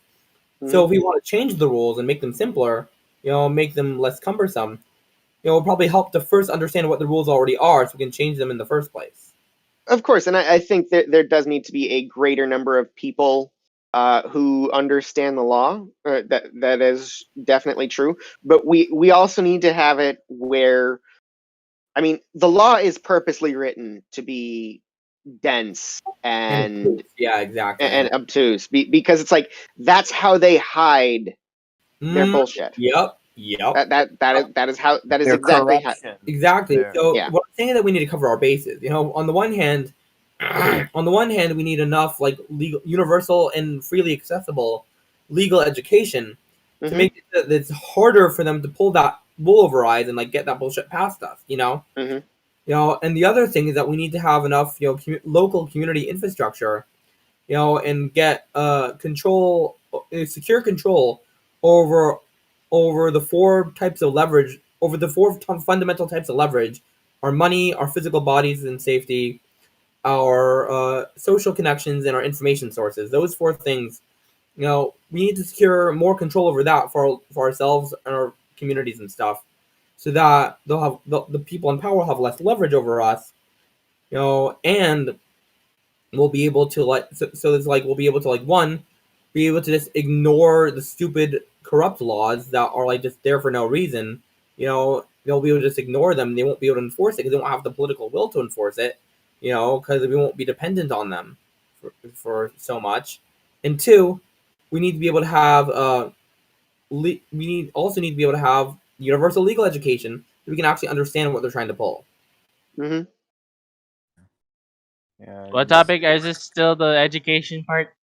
No, this is like corruption in our laws part, because legal reform. Legal Munchkinning, reform. Shit, man. Like the whole idea of a lawyer, like something that kind I know, of right? like, Yeah, it's like, shouldn't I be able to defend myself? Because if I knew what I've done and how I did it, like if I present my argument in a way that makes sense, why should I need someone and hire that person? And he says a whole bunch of stuff on my behalf. It's like my life. So I should be able to defend myself, and the other person should be able to defend themselves. And that's actually part of why I also want to bring in automation and modernization tools into the judicial system, so that you can have actual like lawyers and judges stop having to focus so much on the paperwork aspect of it and can really start focusing on the justice aspect here's of the it. thing: if you say like justice for all, it's like, no. Well, don't we have like justice for those who can pay for it? I mean, Like, that's technically what we've always had. it's like justice for those who can afford it. You know? Yes. Damn. And Justice for those who can afford it, or for those who can cause enough outrage. And Right, honestly, yeah. the whole idea of a lawyer, the whole idea of having the law be the subject domain, the specific subject domain of a very tiny minority of citizens, that's like an affront to like representative government in general. Because it's like, if the citizens in general don't understand their own laws, they don't have self-determination. They don't have like representation in government because they have no influence over the laws because they don't understand the laws. I mean, that's why Hammurabi had 280 something, 300 laws. Is like, Right. that's how Like, many good luck a with person. that. No, well, it's like 300 laws. That's about how many a person can reasonably remember. Yep. Like, That's a shit ton of laws. that it is a shit ton of laws, but I mean, some of them are really simple, and most don't apply to you. Right. But Right. We need multiple governments, honestly, for different contexts. You know what I I mean? don't know about that. But we already have that, and that's part of what sets people who are disadvantaged back so much, is that the law is only useful if it's being used for or against you. Otherwise, the law is an inert entity. It doesn't, like, what do I care about the tax code? I don't earn enough money to pay taxes. I give zero shits about that. But you can guarantee that I care about what the sales tax is in my city. Yep. Because one, I'm going to pay one way or the other, and the other makes no difference to me based on where I am economically. So this is where we have multiple layers of laws. And, you know, even people that do research on things like criminality will say statistically, in the course of an average week, each person probably commits 5 different felonies a week. The average person. Do we know that we're committing felonies? Probably not. Are we being caught for those felonies? Probably not. But for sure, you can bet if you get caught on one of those felonies and you're poor, you're going to get charged. You can bet if you get the wrong cop on the wrong day, even if you're not guilty, might end up behind bars, might not have a chance to defend yourself. Things that were guaranteed to us under the Constitution are actually things that have never applied to us. Yeah. And it's because of the class war more than anything else. Yep. The law is there for people who know how to use it. It's not there for everybody. Shit. Well, that's why we need better tools to make sure that people can use the law in their own favor. Yep. Man. I'm really worked up now. Okay. Hang on a second.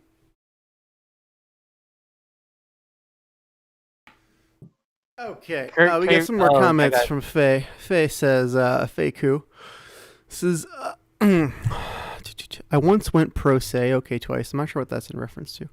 And we cannot defend ourselves because technicalities. They told me to cut my plea down from 82 pages to 50 pages and annotate, or they wouldn't even read it. Also, in the little traffic court, the attorney for the state cheated by holding on to evidence and only submitting the video section, not the audio. They're all chummy in those little courts. Yeah, of course. It's a farce. What the fuck?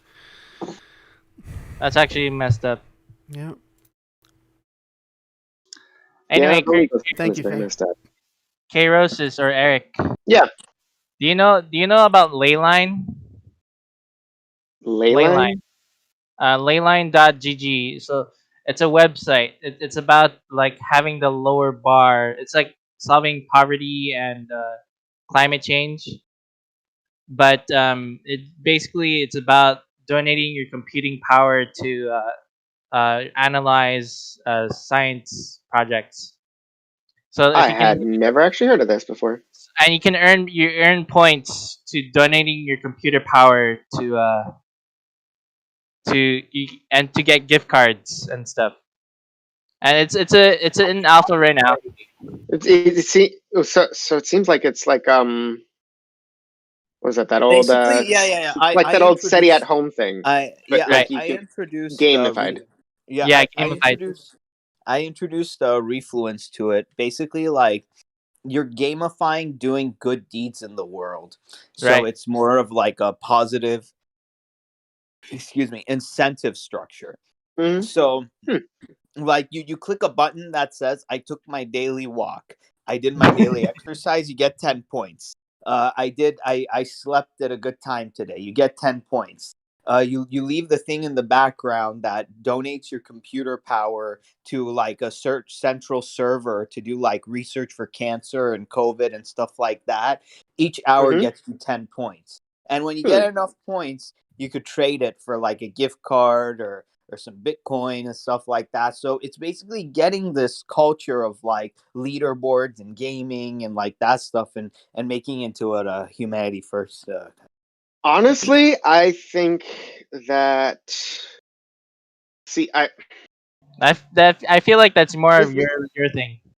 this is I mean, I literally was going to be a video game designer. I literally have 60-page white papers on how to simulate economies. Ooh. Yeah, Um, You the guy fit right in. the guy that introduces Jeremy De La Rosa, he's from Blizzard. He was a nice, game designer also. nice. I was working on a video game. It was called Limit Theory. It was a Kickstarter video game done by a single like super genius, and he worked on it for like 4 years before he finally like he had like a mental breakdown and couldn't do it anymore. Because Wow. it was just that hard. But like Yeah. he built up a community, and I actually contributed a whole bunch of designs for video game mechanics and stuff. And what I was getting at was I actually think that I mean, video game design is about designing incentives. And I believe that there's a lot of similarity with the government in designing better incentive structures for companies and for participants in society. And I'm not really sure the specifics on it, but I do believe that video game design will influence how I approach politics. Yep. Because it's like this is I, I mean there are now artificial intelligence programs that can design tax policies. Big brain. Yeah, I can actually find it for you, and I can post it in the chat if you want. Oh, that'd be so cool. Yeah. Oh, by the way, would you mind like turning? I honestly, I don't see any reason, given that Andrew Yang himself predicted in the book that they're gonna do most lawyering is gonna be done through AI in the next 10 years. Yep. So the bulk of people's legal requirements, you just buy a package from TurboTax people, their lawyer tax package or whatever it is, their turbo lawyer package. There you go. People are going to do that instead of hiring somebody with a degree, and the courts will take it because some of that stuff's going to get automated too. All right, it already is. I just posted in the live stream chat a link to a video by 2 Minute Papers on can an AI design our tax policy, and basically it says that in summary, yes, it can, but how it designs a tax policy is entirely dependent on what you program its parameters as. And if you get the wrong parameters or don't have all the parameters that a real world has, the tax policy it designs may not line up with what you really want in the real world. But they might still be Right. better than the current ones, right? It does actually have ones that humans have never really proposed before that do seem to be more optimized in certain ways. But again, it's like you're it all depends on what you're optimizing for. Oh, I've Yeah. seen it. Eric, where's your campaign website and stuff? My campaign website. I haven't really put it out there because I don't have any way for you to donate to me yet, because I can't do that until I file, and I can't file until I get a treasurer, and I can't seem to get a treasurer. Damn. I've even called dozens of CPAs around me, and none of them offer that service. So I'm not really sure where to get a treasurer. Yeah, like this is another problem. Like Is for this new blood that wants to run, it's like so confusing. is there a limit, Eric, on whether or not your treasurer needs to be in your state or can be anywhere? Because that makes a difference. In some I don't states, think so. I don't think so, because like my initial first treasurer, she was out of California. She had to drop out because she had too many other conflicts, and she couldn't do it as a volunteer. But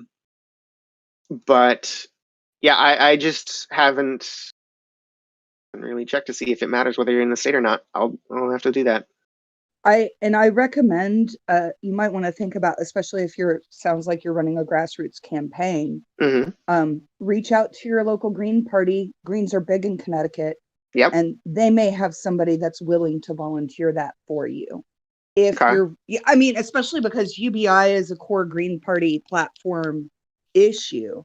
So you may find somebody who's sympathetic, who isn't willing to break with the party, even if you're running as a Democrat, but might be willing to help you network some of those gaps, just because of the value, again, of grassroots politicking, and that UBI has been such a big part of the Green Party's platform for so many years. This is a potential voter base for you, in addition to potential resource. I think so too. And I mean, I voted Green Party before as well. I actually thought about even running as Green Party, but that was before I came to the conclusion that because it's a Democratic district, I really had to run Democratic primary, or I would have zero chance. But yeah, I have actually been looking at reaching out to the Green Party for various things, but I hadn't actually thought of reaching out to them for a treasurer. I will definitely look into that now. Thank you. Thank you, Kai. Hey, you're welcome, sweetheart. You just gotta tell your story. You know, I'm a supporter of you in general, so I'm excited to know that you're running for office. This is still crazy to me. Like you know, this is still very surreal, because That's I'm like, amazing. no one in my life, none of my parents, my friends, my family, every single person I told was like, "What? You're doing what? What?" Yeah. But that's cool. but it's so desperately needed. Like, and I've talked about this on this show before, but in general, it's just the answer is absolutely, let's flood them with candidates. They're not going to see it coming. They don't know how to deal with it. These incumbents, like in your district, right? She's never been primaried. She's been there for how many different re-elections? 18, you 16. said? 16. Yep. This is insanity. So what? Not just you, but get 4 of your friends to file, even if they have no chance of winning or even want to. But that's how you break it. That's how you break some of this insider bullshit. Is hit them where they're not planning on it. See, that's the thing. My plan of attack for her, I mean, she is beloved in her community. She's beloved in the district by the wealthy liberals. I know that the working class and the poor are not really big fans of hers because she hasn't really done anything for them. But, or at least the people I've talked to, that's what they say, that she hasn't really done anything for them, and they're not big fans.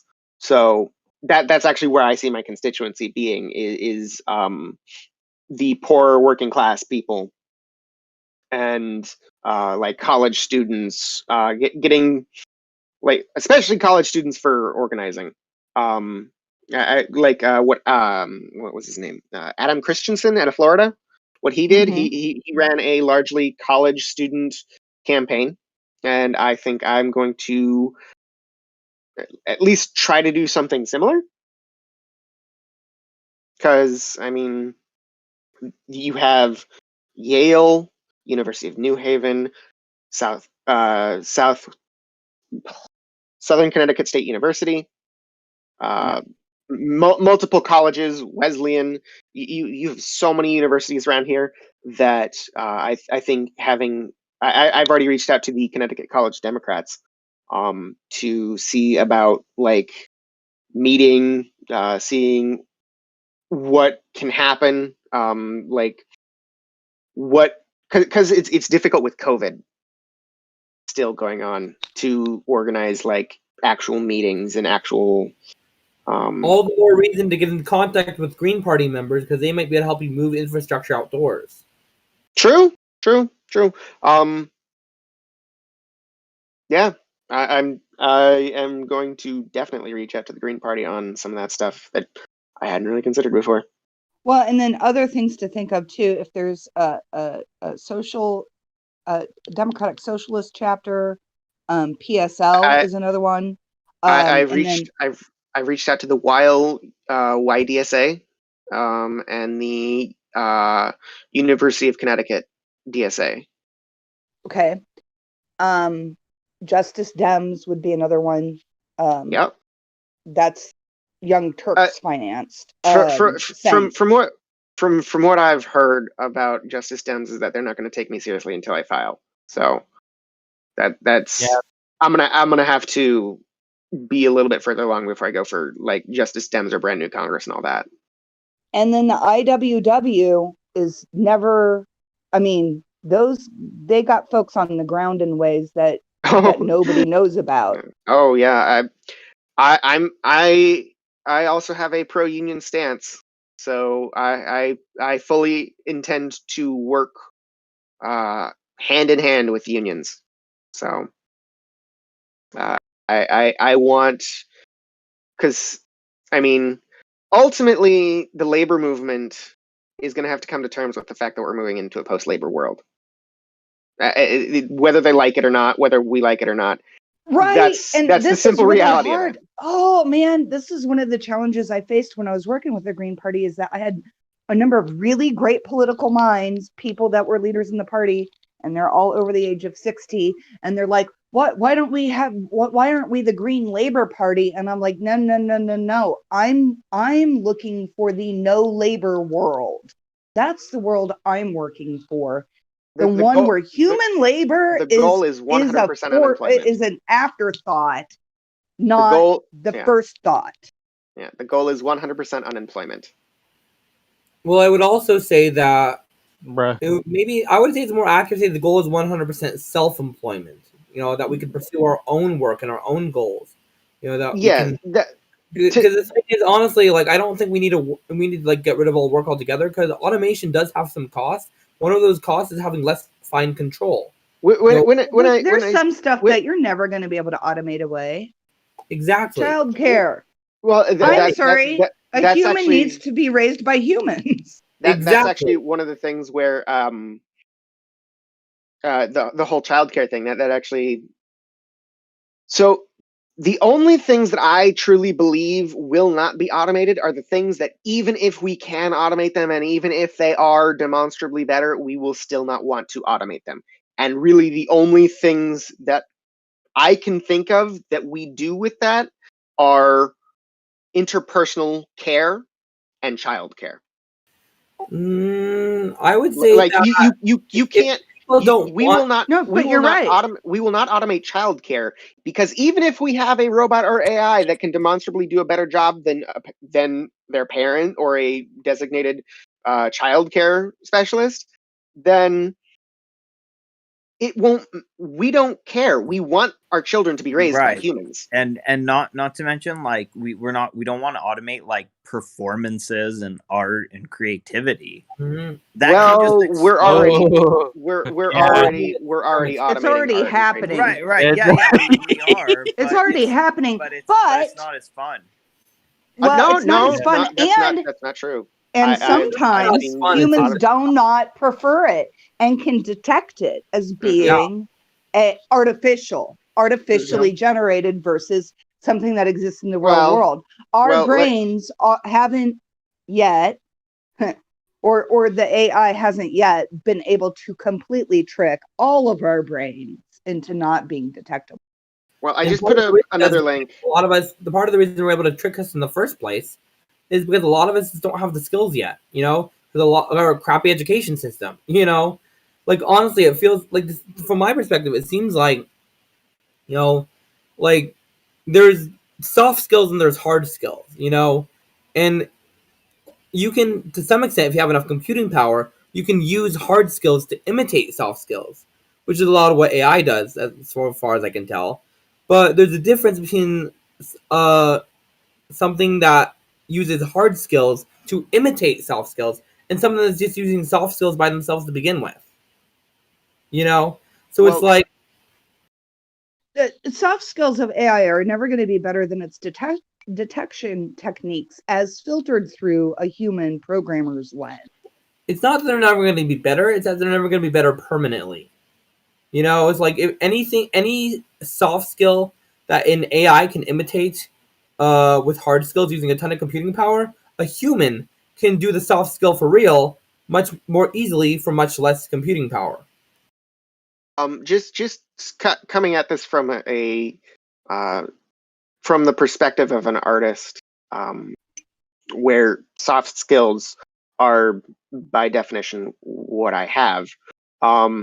I just posted a link in the live stream chat again. It's for a open AI thing called DALL-E, a combination of Salvador Dali and Wall-E, the Pixar movie. Basically, what this does is it can create, well, basically text to images. So you describe what you want in text and it creates an image of that thing. Right. And that includes things like, draw me an illustration of a baby fox wearing a wizard hat playing chess. And it will Holy draw an shit. illustration of a baby fox wearing a wizard's hat playing chess. In fact, it won't just draw one of them, it'll draw 50 of them. And That's amazing. that exists now.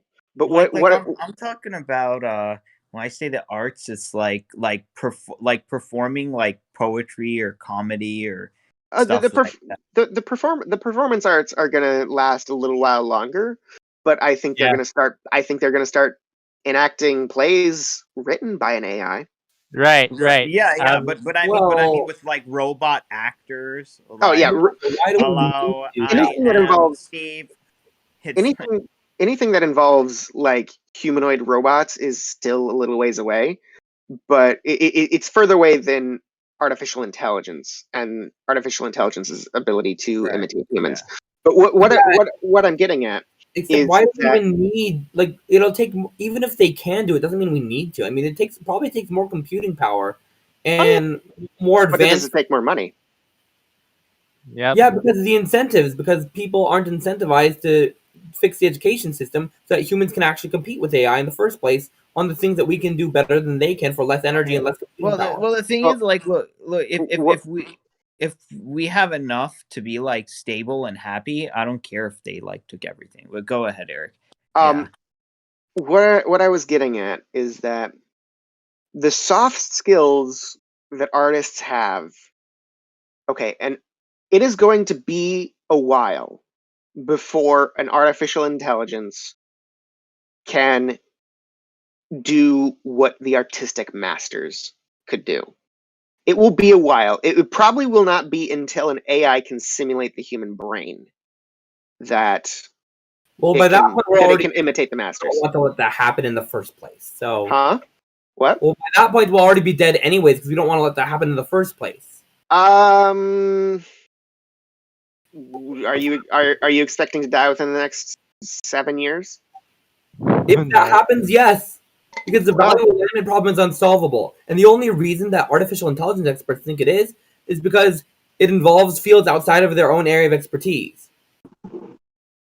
But that's not actually what's happening. It's This is just, there's this just wild convergence between what's coming out of the hands of programmers and what's coming out of no. I mean, I would love to agree with you, Harry, but no, it's coming so fast. We don't know how fast it's coming until you see some of the stuff that's coming out of the think tanks, and then you're like, ooh. I'm aware of that. But it's not that I'm underestimating how fast it's coming. It's that I think that everyone else is underestimating how fast humans can, get our shit together, so we don't end up having that incentive anymore. Because if we got our communities together, we got our stuff off the ground. If humanity got its shit together and we started actually taking care of each other and actually getting stuff done that we need to get done and stop being so freaking incompetent, there would be no more reason for people to start to build an ASI in the first place. Nobody would have that incentive because they'd be able to say, "Hey, this is our civilization. Our relationships that's made of. We don't need some AI telling us how to do it, telling us how to manage our lives. We don't need AI telling us what to do. We can do it ourselves." While I do respect that opinion, I am going to have to say that I trust that AI will be here at a level that will completely overwhelm us far before human nature changes and we suddenly start taking care of each other and being nice to each other. Human nature. This is a nurture problem, not a nature problem. Our education systems are crap. Exactly, and by the time it only took 400 years. It only took 400 years. It only took 400 years since we first discovered the scientific method to get all of this advancement in our mental knowledge and our material plenty. 400 years, just 400 years after millennia of crawling around in the mud. If we can do that with our mental skills, with our hard skills, we can do the same thing with our souls, with our soft skills. We can do the same thing with our moral character development. We can do the same thing with other areas of competency. And we can do it faster now. We have a huge section of our population, and this is something I'm going to tell you. We're waiting against a time clock that's going faster than we have time to wait. We're waiting for a whole bunch of people who cannot understand even the littlest bit that we're talking about right now. They can't even fathom it because they've already seen too much that's blown their mind. Exactly. And we're waiting for those folks to die. Like my thing is like, okay, I do not think that if you remembered the moon landing, if you remember Neil Armstrong walking on the moon and you were in high school or college at the time, you're too old to be running this country. Yep. Agreed. Like if you were a baby, okay, maybe. But like that's roughly 10 years older than me though. Well, I mean 15. Well, the thing is like AI should be our servants, not our masters. And I think the UBI makes that possible. But we have these old, rotten, corrupt shitbags. I'm sorry, I'm so mad at them. That don't understand that. No, it's not the robots and the technology. It's the toxic shit ideas that are coming from the top that determines our relationships with the robots and the technology as, oh, they're taking away work instead of they're our servants. That comes from these stupid fucking assholes that we have as leaders. Mm-hmm. That's it. Could I say something? It's like the game. It's like the game. If you ever heard of it, Detroit Become Human. It's like where the AI breaks open their servant mentality and like they start to form their own consciousness. It's like that. It's like that game. Yeah. If you ever heard of it. And then we're really screwed. But other than that, it doesn't look like that's happening. Not right now. Not right now. Well, or they could be some lunatic that tells that wants the AI to develop a conscience. But the thing is, now it's just like now it doesn't have a goal. It just does what it's programmed to do. Right. Now we have to see like who's programming it and who's making the laws around that. And we can't have a whole bunch of like wealthy people who own all the robots, and then by an extension they own all the people. Well, at the same time, there's also a matter of laws aren't enough to account for every possible scenario. You know, that's the problem with logic and laws. It's not good for absolutely everything. You know, eventually you need to add more laws in order to account for what's going on. But if you've already programmed the machine, the program with the laws it's programmed with, if it's already too late to edit it, you've already programmed it. It's already there. You know, and now once it has those laws, once it has those values that it's programmed with, you know, it's going to be too late. Because it's already smarter than you. It's not going to let you edit its source code. I think Eric should speak here. Eric has like a very good idea here, I feel. What? Go ahead, Eric. Go ahead. Eric, you wanted to speak, right? Or Yeah. is it... What I was ultimately getting at with this talk of artificial intelligence is that it's going to be a little bit before an AI can recreate what the masters make. It will probably not be until AI can simulate the human brain that it can do what the masters can do. But in the meantime, it is going to start creating a tsunami of stuff of creative stuff that is good enough. And that is ultimately going to drive most creatives out of work. Because say you want to be a music composer. Well, there's now a program called AIVA, AIVA, Artificial Intelligence, something. And it creates music that is actually pretty damn good. And what artists really have two choices, at least for now. It is to learn the new AI-enhanced ways of making art. And that's something I do with my art, is I try and bring in artificial intelligence into it. But if you don't do that and you focus so much on like skill and technique, you're going to be washed away, because how long does it take to make a composition of music? A couple weeks? A maybe? shit ton of time, dude. Like, Yeah. Or maybe we just don't need to have everything being on a global economy all the time. Maybe we could have local economies, not always have to be competing with the entire rest of the world all the time. Well, well, that wasn't the point he was getting at. It's like Yeah. it's about. I know it's not the point he was getting at, but I'm saying that if we did that, if we had more power in the local economy's hands and weren't forcing everyone in the market to compete with everyone else in the world, then there would be less of that dependence on AI to survive, for creatives to survive.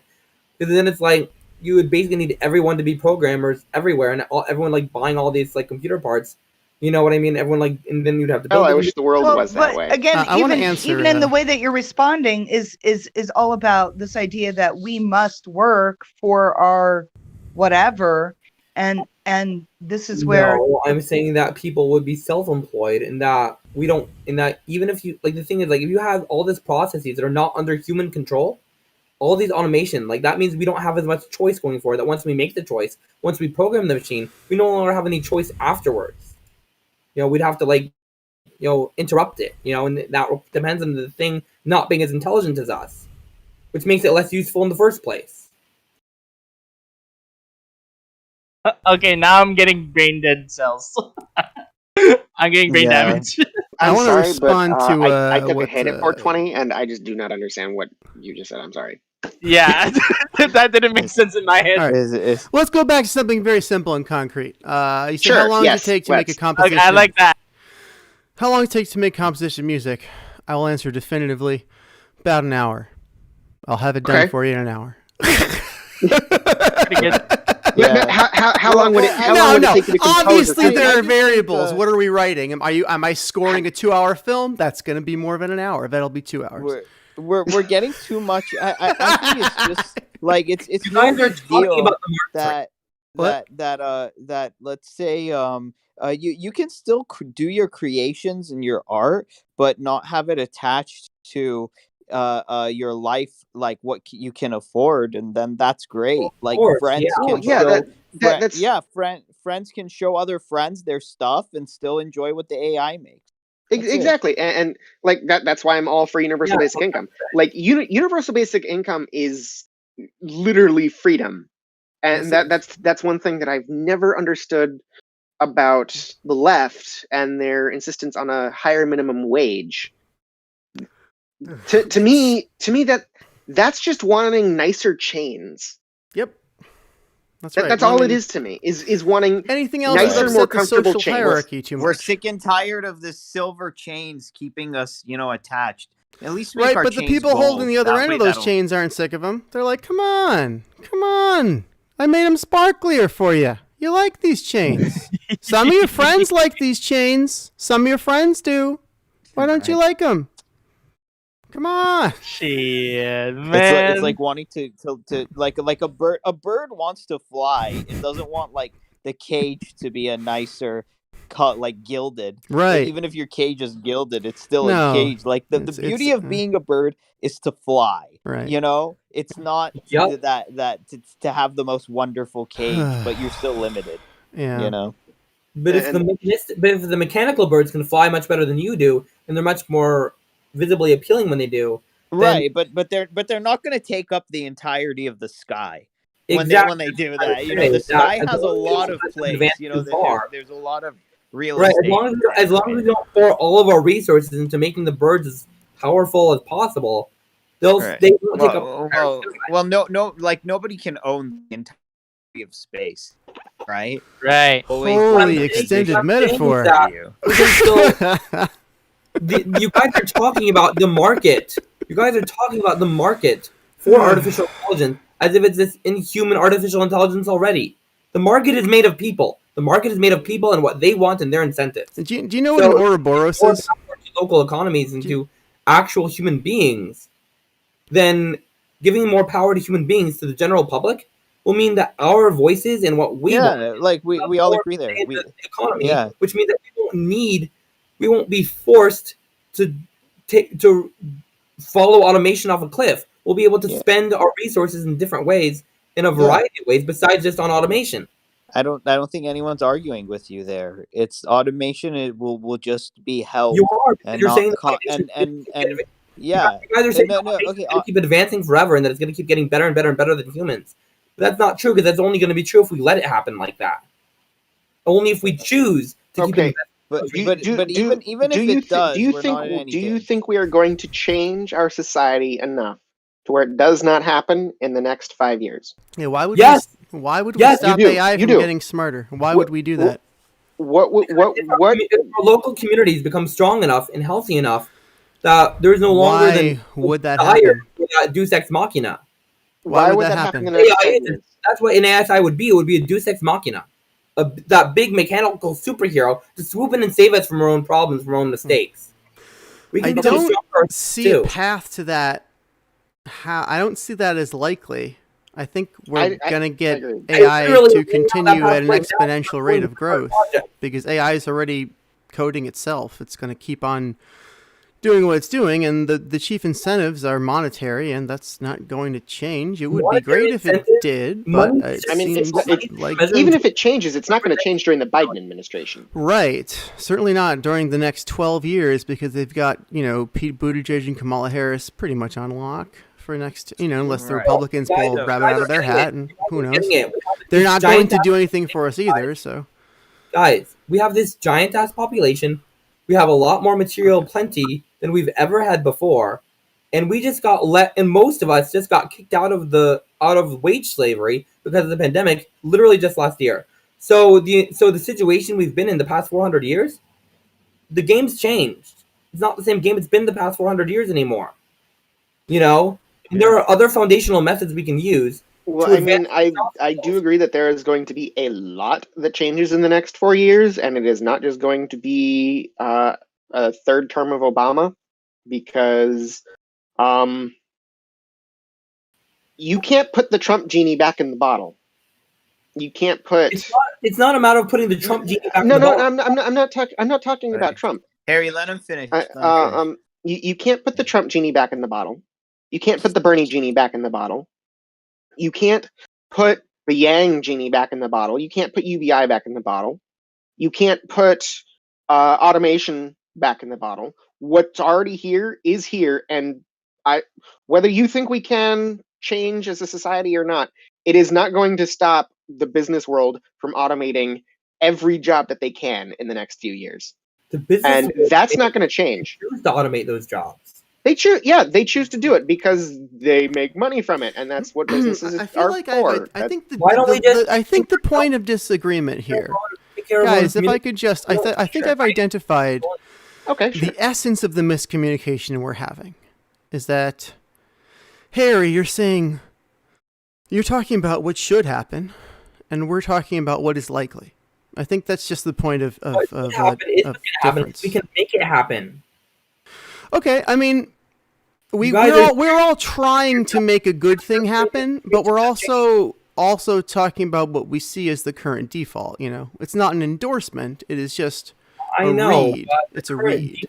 The current default is no longer something we have to be stuck in because I hope you're right, and we're not trying to discourage you. It's just a discussion. you guys haven't read my book yet. That's why you're not understanding this. Like if you've It's read a my big book, ask to have somebody read one's book. Have you read? You know. they literally wrote down a lot of stuff, about how people can empower themselves and empower the local communities, so they can actually, take charge of their own lives and communities, get things done that need to get done, and actually move on with life, in a way that actually moves us forward, and so we're not getting stuck in the exact same ways over and over and over again that we've been getting stuck the past like few hundred years, And considering the past 100 years is like this tiny blip in history, and we made all of this progress with our minds, with our mental knowledge, Why can't we do that with our character and spiritual wisdom too? Why does that have to be something that's stuck? So, but let me just talk a little. Well, because enough people are using very strong hallucinogens. That's the why. Even if your book outlines very useful methods that could be adopted to great efficacy, even if we all read it and understood it and agreed, if we all agreed that those methods should be employed, that wouldn't change the likelihood of them being employed. We don't have the power to make. Yes, it would. Yeah. Okay. Yeah. The scientific method was our first foundational method that we first discovered 400 years ago, and we've built all of this infrastructure and all of this social and mental knowledge progress off of that scientific method. But the scientific method is only one foundational method among many. Since then, we've got the Deming cycle or the management method in the 1950s, and we got the writing method by Betty Sue Flowers discovered in 1997, and everybody just ignored that and didn't understand their potential to completely change our society because people are so used to just coasting on the scientific method. And now, in my book, I've cataloged like 7 more new foundational methods, as well as writing down other ones that other people have cataloged that went unnoticed, more recently. Some that my brother made, and just like we have more foundational methods we can use than just the scientific method to build our infrastructure with. Other foundational methods, things like the diplomatic method, which is like step 1, understand your own values and concerns. Step 2, understand the other person's values and concerns. Step 3, frame the situation so as to reconcile your values and concerns with theirs. Might sound really simple and obvious, right? But then so was the scientific method. So it's like, and having a logical step-by-step method for helping people learn how to use these sorts of skills, that makes it easier to learn, easier to spread, easier to scale. I hear everything that you're saying, and that would be lovely, except for most people don't make decisions based on logic. Most people use a whole synthesis. That's a combination of their lived experience, their feelings. Yes, holy crap, we live in the society of the feels, man. We cancel people because we don't like something they said 30 years ago. I know you're not understanding what I'm saying. You don't need to use logic to use a foundational method. Logic would be involved in building the foundational method or cataloging or discovering it. But you don't need to use logic to use every foundational method. Not every foundational method requires you to use logic to use it, just to make it. To write it down in the first place the first time. After that, the foundational method is out there, and you don't need to use logic over and over and over again just to be able to use that foundational method. Think of it like training wheels for learning a new type of skill. I also wrote down other sorts of foundational methods which are much more soft skill oriented, things like the pathfinding method. And, like I even wrote down one that's like basically for like, sorry, I need to stop because people are getting upset at me. It's all right. I'm not sure people are getting, I'm not getting upset. I don't know, is anyone upset? People I are think leaving, everyone's though. fine. Although People I'm looking do at seem the to be clock. leaving, Not upset. though. Yeah. Maybe it's I'm a not good sure if time the leaving was. Like, I wouldn't necessarily read the leaving as someone being offended. I don't. It is after 4. It is after 5. We're over 8 minutes after time. Maybe somebody Refluence probably just didn't want to cut you off to say goodbye. He just probably had something to do. Don't worry about it. I guess there's like a bunch of people but, at the same time. But look, let me just convey to you how much people hate to read. About 15% of Christians have read the Bible. Okay, so when you say if you would read my book, sure. That's how big an ask it is. Just keep that in mind. Sure, yeah, but you don't need everybody to read the book in order to spread the contents of it. You need some people to read it and then share parts of it. Not only that, but there's also the matter of like, Well, I'm currently reading 8 books at once, so But it's not just the book. Sheridan has written a book. If you read Sheridan's book, I bet he'll read yours. That would be a good start. Good idea. Yeah, that'd be nice. Yeah. I've never written a book. that my book contains scalable mechanisms for improving society. So it's like, even if not everybody reads the entire book, even if not everybody even reads the book in the first place, those who do will be able to start making a difference and, helping to spread infrastructure and grow infrastructure and to help people learn skills and stuff that will actually, make things better, I hear you. Like right now, I'm literally like making a flyer, with like basically it's a Columbus Public Restoration CPR do-it-yourself starter kit, where I have a bunch of links included in the flyer.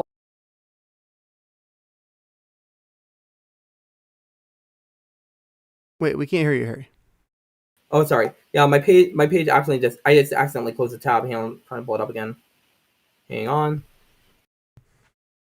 So I made this flyer. It's basically the Columbus Public Restoration do-it-yourself starter kit, And basically what this is that it's a little bit of a toolbox, in a flyer, just have some Google links, some quick Google links with a really quick, easy to read, fast to read resources for the most part, plus some slightly longer ones if people are interested, Because the thing about, getting people to, do things and make things better is you want to make sure that they can choose how much time they want to commit to it, So put the links in the live stream chat so I can stream. Sure, yeah, I'll put it up, yeah.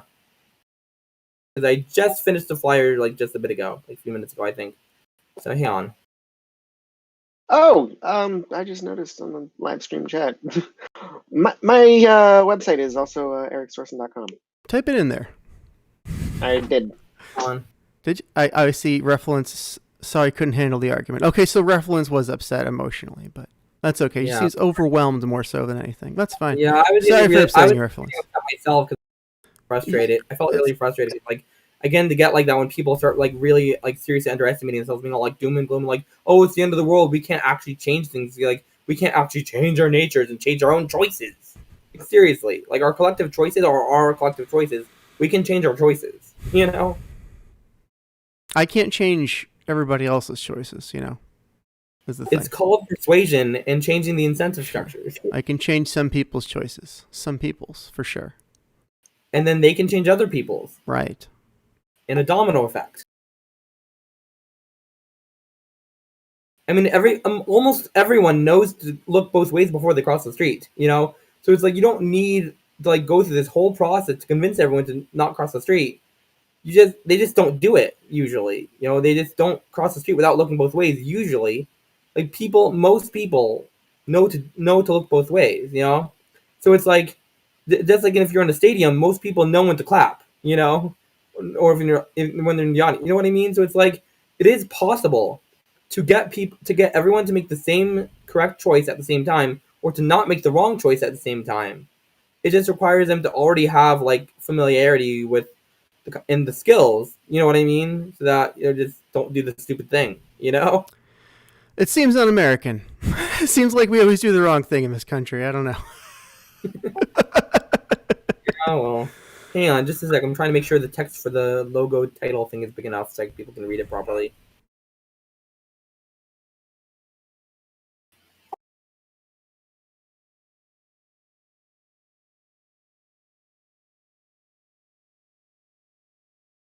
And then to crop it real quickly. Hang on just a sec.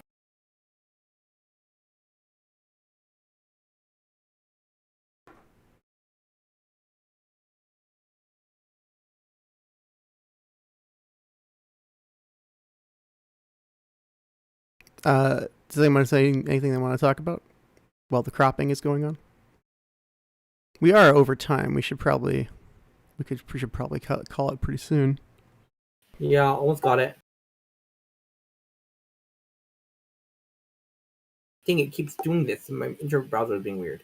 Just a second to go back. Oh, it's because I'm pressing the Alt button while like trying to scroll, and it thinks I'm trying to go back. Kairosis, tell me about this AI composer. What kind of music do you do? Because I guess we're both songwriters. Is that the case? No, I'm not a musician. Okay. I'm a more visual artist. Okay. That's cool. Let me just. You want me to post it in live stream chat or social? Live stream chat.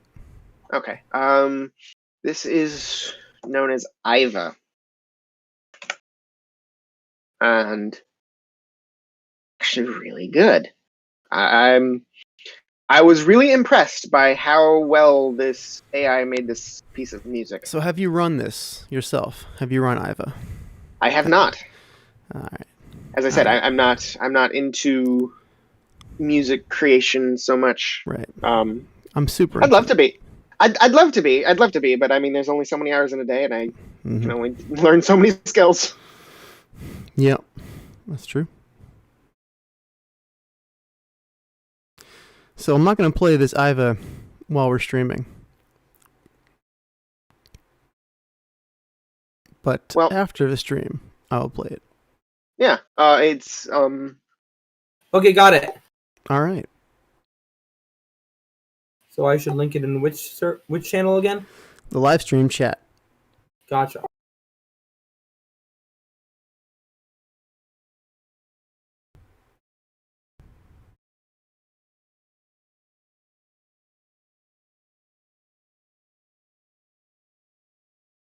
All right. So we got Columbus Public Restoration Do-It-Yourself Start Kit. And the link is there. Yeah, so it's a flyer. I'm going to be printing a lot of copies of it. Let's see. Yeah. All right. Okay. I can't seem to, let's see. See if I can get this up. Columbus Public Restoration. CPR. Hold on a second. I'll get this on the stream real quick. Oh, thanks.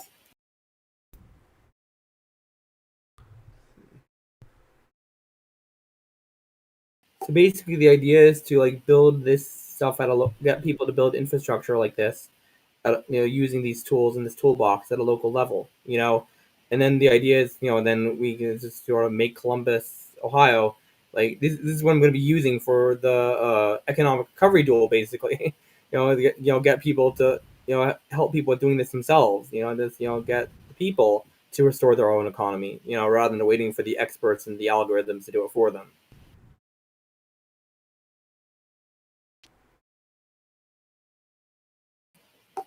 So like, basically I put in these things in here. So it's like, and I tried to put them in the order of like, in order of importance and, ease of getting into, so it's like, so things that are like longer or are less priority are closer to the end tend to be, I think. So it's like,